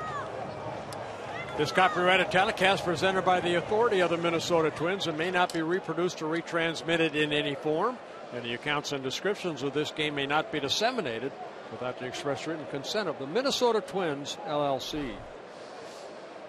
Twins fan has the right idea. Those earmuffs, cap, quilted jacket. Pelfrey has done a great job so far here tonight. He'll face Pablo Sandoval to start the 7th inning for Boston. Sandoval laid on a 94-mile-per-hour fastball. And I think that's what we have seen from Mike Pelfrey. He's been able to maintain that velocity deep into the ball game. He'll start at 92 to 94, and right there a 94-mile-an-hour fastball. Popped up behind second base. Plenty of time for Hicks to jog in and make the catch, one away. You know, when we've seen Phil Hughes, he's topped out like 93, 94. Trevor May, 93.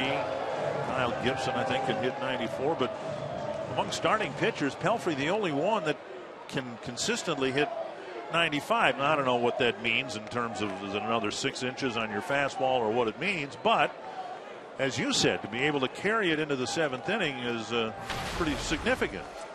Well, you know what? He takes that long stride back, and then he pushes off that pitching rubber. Tremendous push off right there, and you can see that arm come whipping through. Ball one. I mean, he's a big man, 6'7", 250. Watch this right here. Watch him. There he is, the explosion right there. 2-0. Napoli's got the only extra base hit in the ball game here tonight. Pelfrey wants a different baseball. Napoli cracked a double with Sandoval at first and 1 out. And you know, we didn't think that much of it at the time, but Rosario played it perfectly, and that kept Sandoval at third base. And then a couple of nice plays followed to keep the Red Sox from scoring. But maybe the first decent play was playing the carom correctly for a guy who's playing his first game at Fenway Park. 2-1. You know, one thing about the starting staff and the pitching staff as in general for the Twins, they don't walk a lot of batters. The fewest walks in the American League, but they don't strike out a lot. Also the fewest strikeouts of any club in the American League. So you need good defense behind you, and we've seen some good defense here tonight. Popped up down the right field line. Hunter near that pole. Any ball hit down there makes Red Sox fans in that area stand up, because over the years there have been a few windblown twisters that have tucked itself right inside that foul pole. Yeah, they call that the pesky pole for Johnny Pesky. Who said he, by his recollection, he hit 1 home run inside that foul pole in his great career, and they named the pole after him. 2 down. Here's Bogaerts. He was a nice man. Oh, he's terribly missed around here by people who live in this area, but also those of us who look forward to visiting with him ever so briefly when we would come here. Fouled away, 1 strike. Bogaerts reaching on a fielder's choice in the 2nd, then he singled and stole 2nd in the 5th.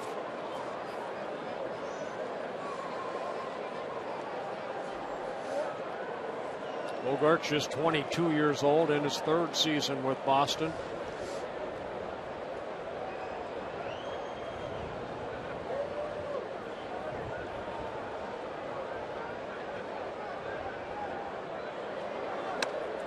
Hit the glove, flip the corner, 0-2.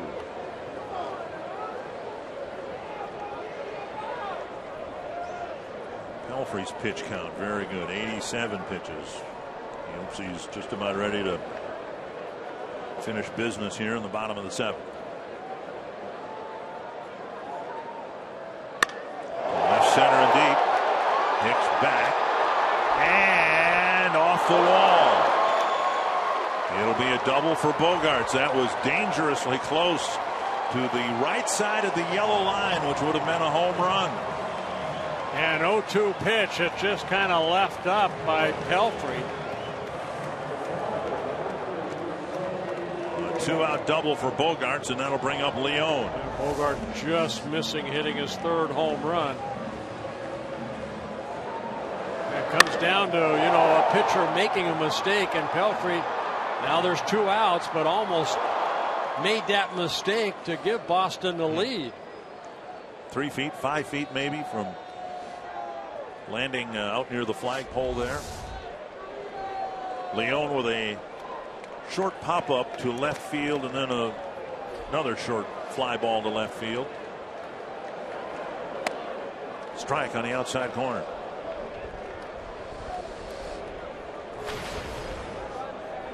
Leone in his first season with the Red Sox. 3 seasons with the Washington Nationals, up and down between AAA and the big leagues. Only his major league experience. Missed the inside corner, 1-1.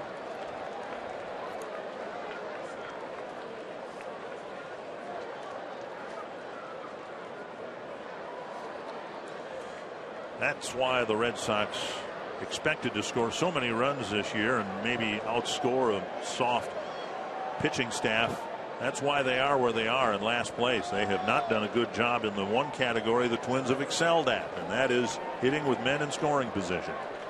1-1 to Leone. 2-1. Both fastballs inside, just missing inside.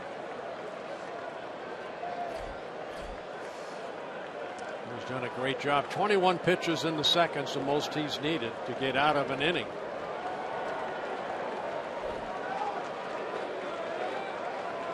Pelfrey with 1 walk, 1 strikeout.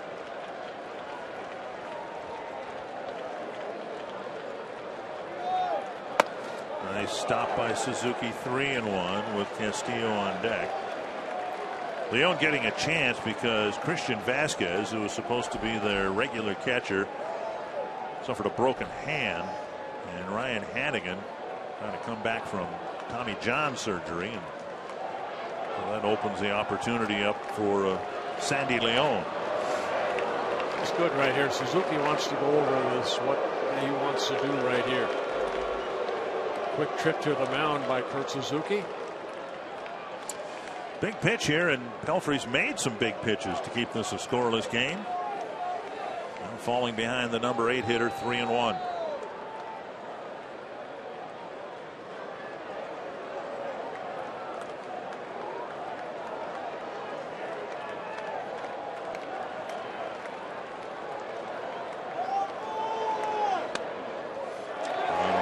Field first base. And we'll bring up Castillo. Yeah, this late in the ball game, you don't want to throw a 3-1 pitch right there. You try to make them hit your pitch, and Pelfrey missed with that fastball away. Second walk for Pelfrey. But you get a fresh hitter right here, a right-handed hitter at that.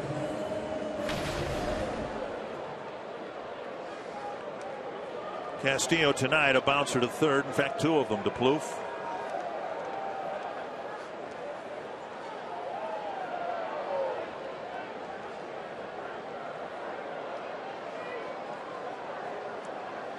Sox out hitting the Twins 5-3. The only 2 extra base hits in the game tonight.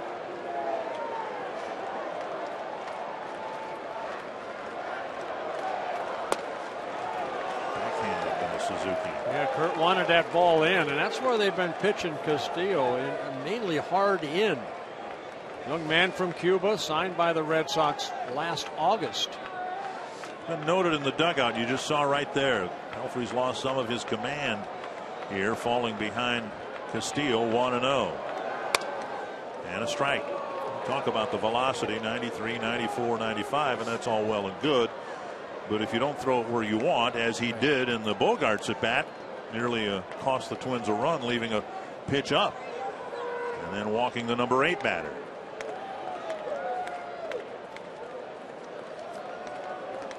One and 1 to Castillo. 1-2. See the big swing of Castillo.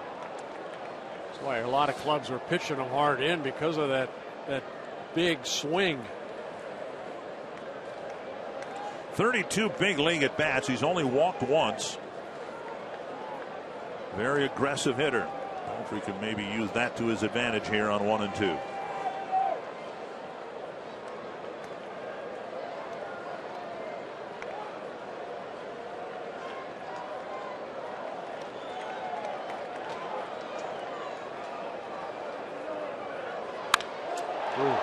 Hard but foul. Got away with a pitch up.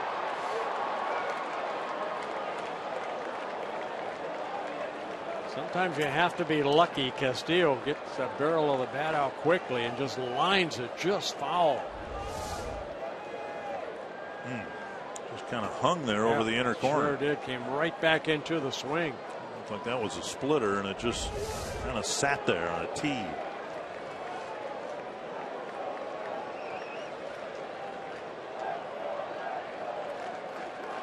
Red Sox have stranded 4. Pelfrey trying to strand 2 more here in the 7th.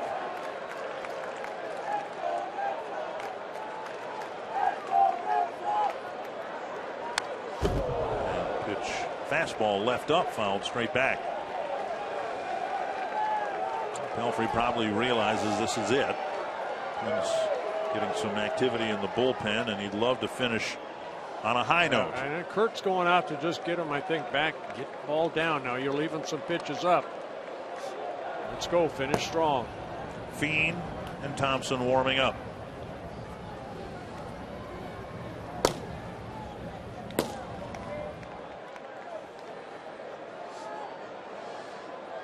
Pelfrey's been pitching some good baseball.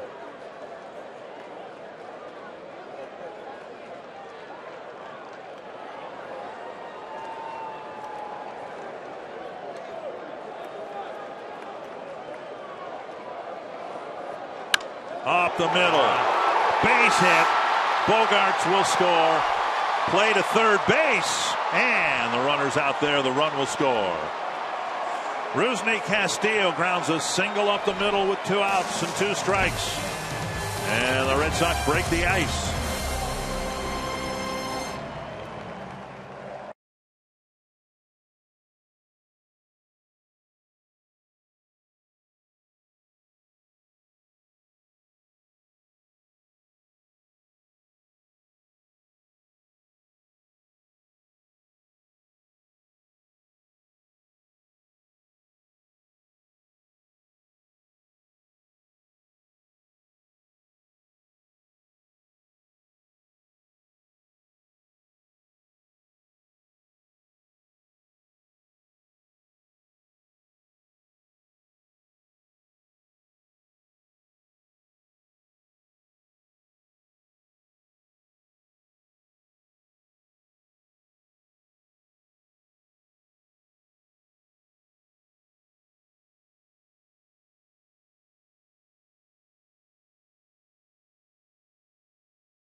Run. It was Rusney Castillo grounding a single up the middle. Yeah, you know, Pelfrey just couldn't make that pitch to get him out. He just left a couple pitches up. He got away with that high pitch, but right there, Castillo gets that RBI single. So if the Twins can respond here in the 8th, it'll be Hicks, Santana, and Dozier, with Buchholz still out on the mound with just 82 pitches thrown. 25 batters faced, 21 first pitch strikes for Buchholz.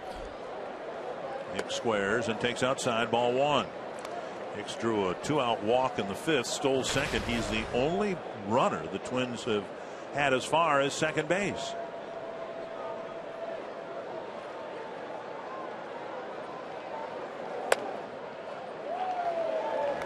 Walks up the box again, looking to bunt, and takes a strike, 1-1. Yeah, you almost have to take that ball if you're going to bunt.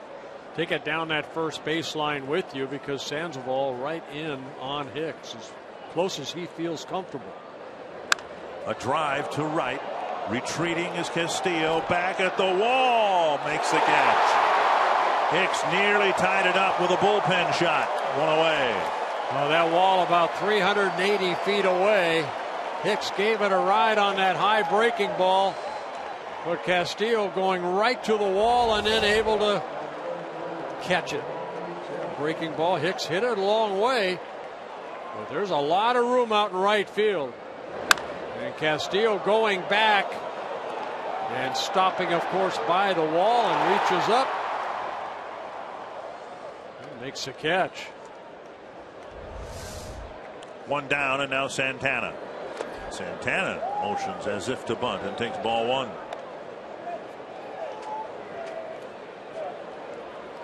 Just missed tying the game.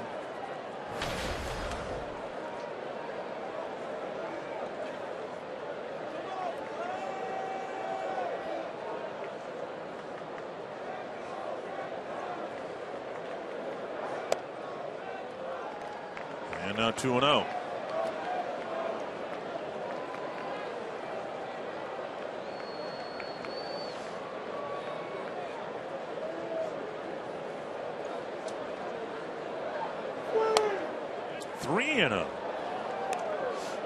Buchholz with one walk in a ball game. That was Hicks in the 5th inning.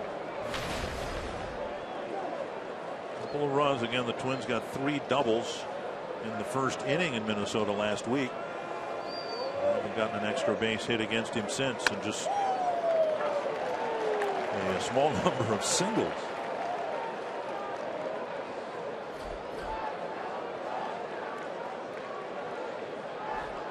Dozier on deck. And now 3-2. 2 walks issued. The one to Hicks we mentioned, and then back in the 3rd inning again with 2 outs. Dozier took a walk.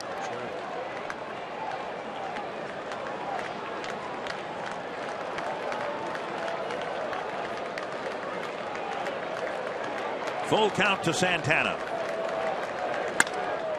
Right side, Pedroia this time makes that play. He didn't in the Rosario at bat in the 7th. 2 down, and the Twins will hope to get an extra base hit from Brian Dozier. Yeah, only Josh Donaldson of the Toronto Blue Jays has more extra base hits than Brian Dozier. His last 14 hits, 6 doubles, a triple, 5 home runs.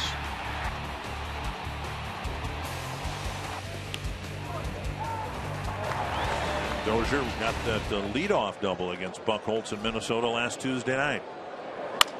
On the ground to short. Bogarts has it. 8 shutout innings for Clay Buchholz. A 1-0 Boston lead as we go to the bottom of the 8th.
where it's 1-0. Thank you, Tom Hanneman. Mike Pelfrey giving up a run in the 7th inning, and you'll hope the Twins bullpen, starting with Casey Fiend, can keep it a 1-run game. Yeah, Casey Fiend just activated off the disabled list, making his 12th appearance. But you look at Mike Pelfrey, you pitch a game like this, you'd like to have maybe 1 or 2 pitches back, and Mike Pelfrey pitched a whale of a ball game, but down 1-0 as he leaves here.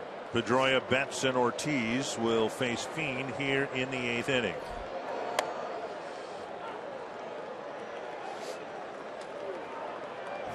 One strike.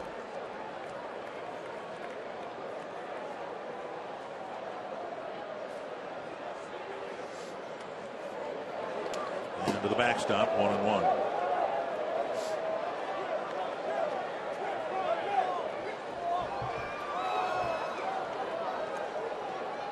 Well, last time Casey Fiend pitched here was in that 10th inning, 2-1 loss where he gave up the home runs to David Ortiz and Mike Napoli.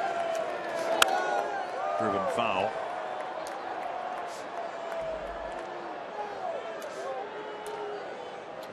Coming last year on June 18th here at Fenway Park.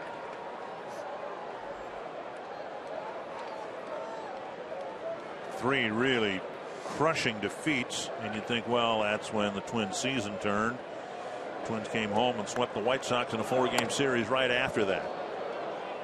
And I think what I'm sure you get it too. A lot of people asking about why the Twins have had a better record this year than last year and any of the last 4 years. And Paul Molitor, I think, would be the first to tell you that he saw signs of competitiveness through the whole season last year. Now, it didn't add up to enough at the end to keep the Twins from making the moves they made. There's Pedroia striking out. Good little cutter down and away, and one thing that we have seen, very steady bullpen. Last 11 ball games, only given up 8 earned runs in 34 1/3 innings.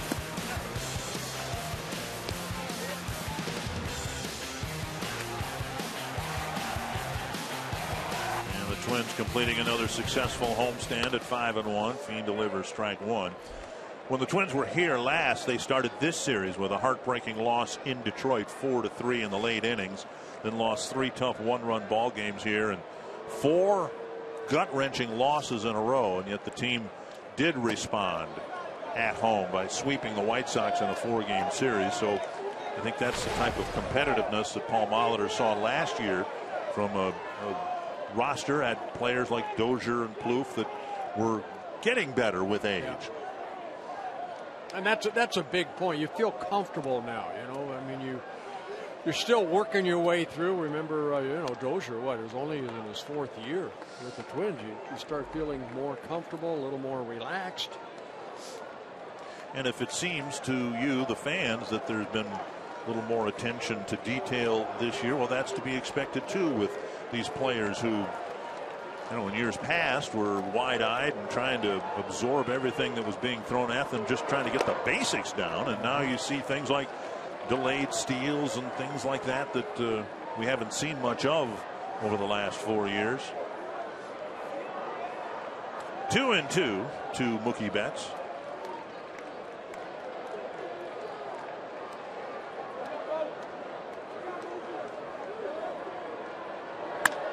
On the right field line, chased by Hunter. He's there, out number 2. Before Ortiz bats, MLB.TV Premium, the #1 live streaming sports service, is celebrating 13 years. Watch every out-of-market game live or on demand in true HD on over 400 mobile and connected devices. Real-time highlights, live look-ins, pitch tracking widget, and more. Every night on every device. Blackout and other restrictions apply. Visit MLB.TV for details. Here's Ortiz. It was Ortiz that hit that big home run against Casey Fiend in the bottom of the 10th, followed almost immediately by Napoli's. Twins shifting. Ortiz fakes a bunt. Fox Tracks presented by Carrier. Yeah, off-speed pitch right there. Good pitch, down and away.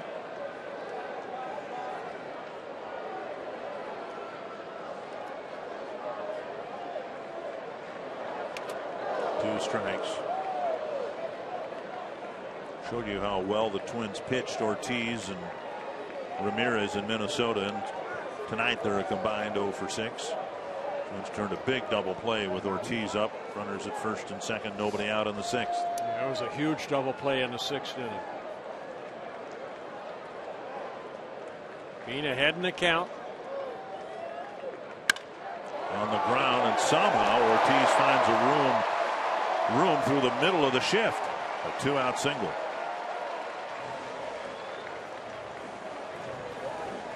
A 0-2 pitch, a fastball away, and David Ortiz reaches out. You can see that ball well off the plate, but strong enough, as we all know, to get that ball up the middle and into center field. Ramirez is 0 for 3.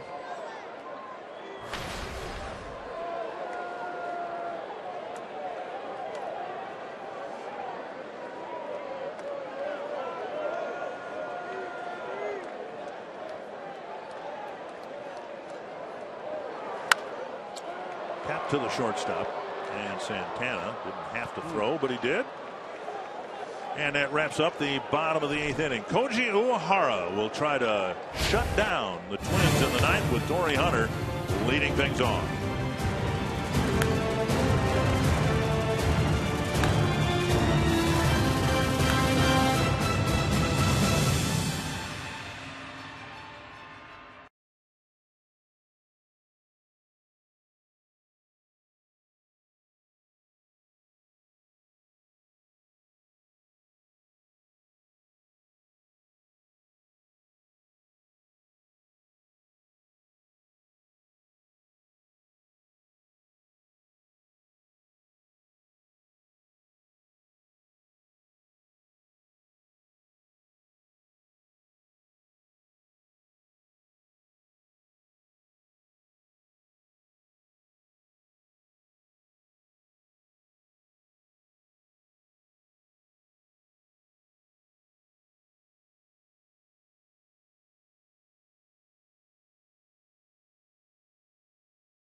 One to nothing Boston.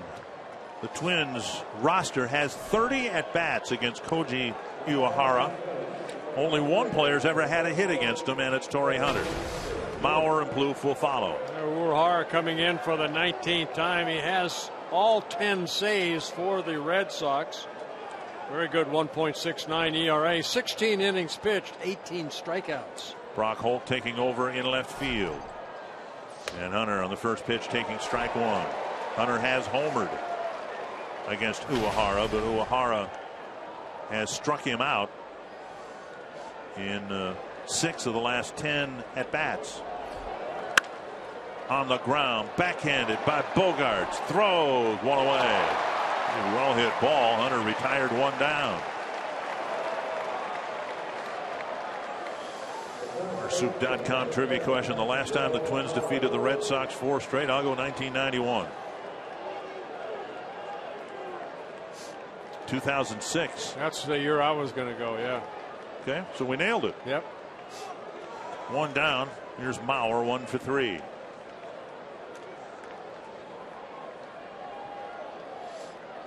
A fly to center, a single up the middle, and then a bouncer to second. Swing and a miss.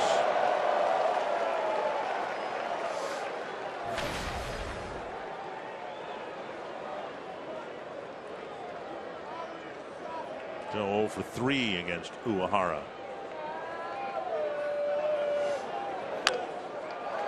Just foul. Ooh, almost stayed on top of the plate. The plate, of course, part of fair territory, and that ball looked like it might have hit in front of the plate and maybe bounced backwards. Yeah, it was staying there for a little bit. Watch right off the end of the bat. It's that just in foul territory. Well, the at-bat's still alive by inches. 0-2.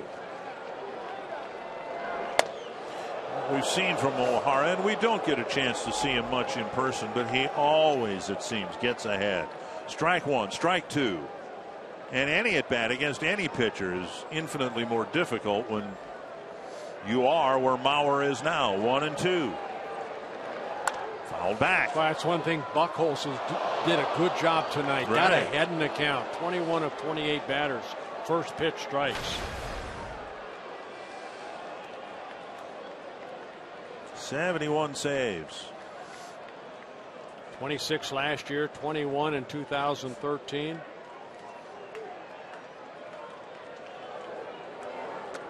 Changeup got him over the splitter, 2 down.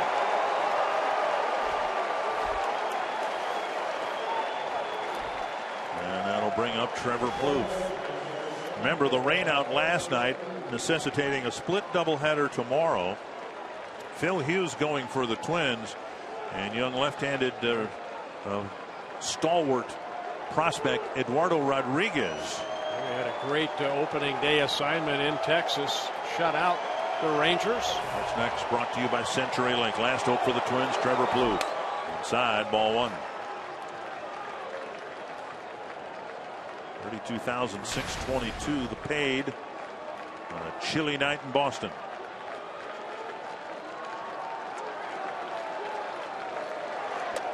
Two and 0.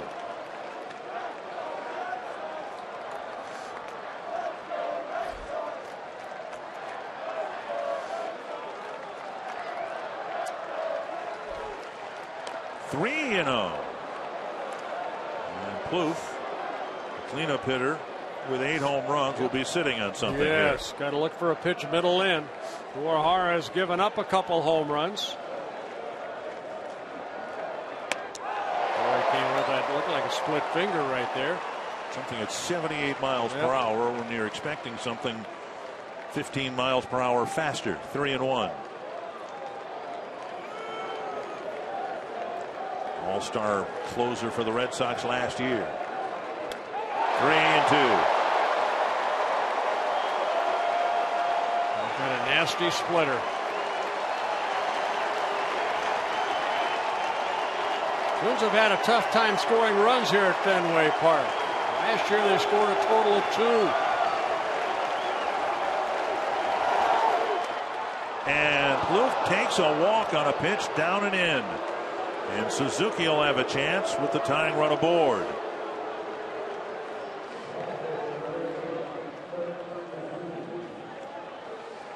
Ballpark that famously has a reputation. No lead is safe. My goodness, you score a run. The lead is safe suddenly here at Fenway. Suzuki 0 for 3. 3 ground balls pulled to the left side. Eduardo Nunez running for Plouffe.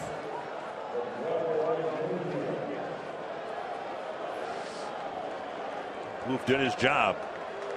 And now some speed on the bases. There's 3 bench moves for the Twins. And Paul Mahler using one of them here with 2 outs in the ninth. Suzuki swings and misses. And a fastball, 1 strike.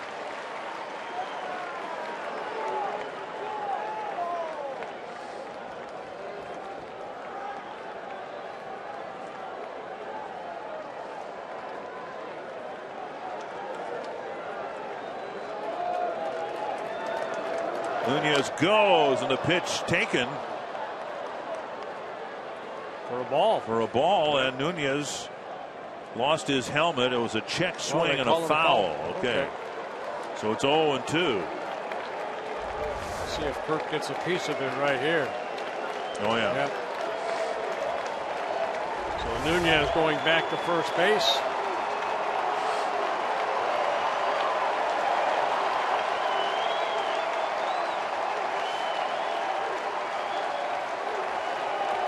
Two to Suzuki. Foul back. The fastball.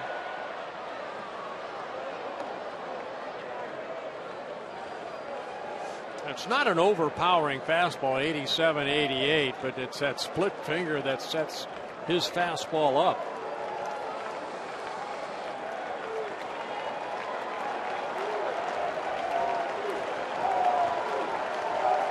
Picked up a couple of one-run wins in the Toronto series.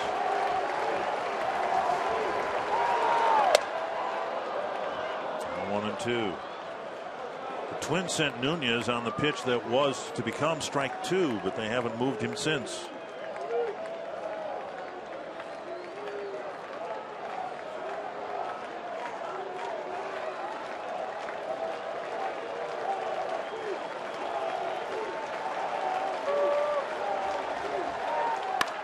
High pop-up, short center. Betts comes in. And the Red Sox, in another low-scoring game, edge the Twins by a run. Tom Hanneman, frustrating game for the Twins and a frustrating series of games here at Fenway Park where run scoring's been a near impossibility.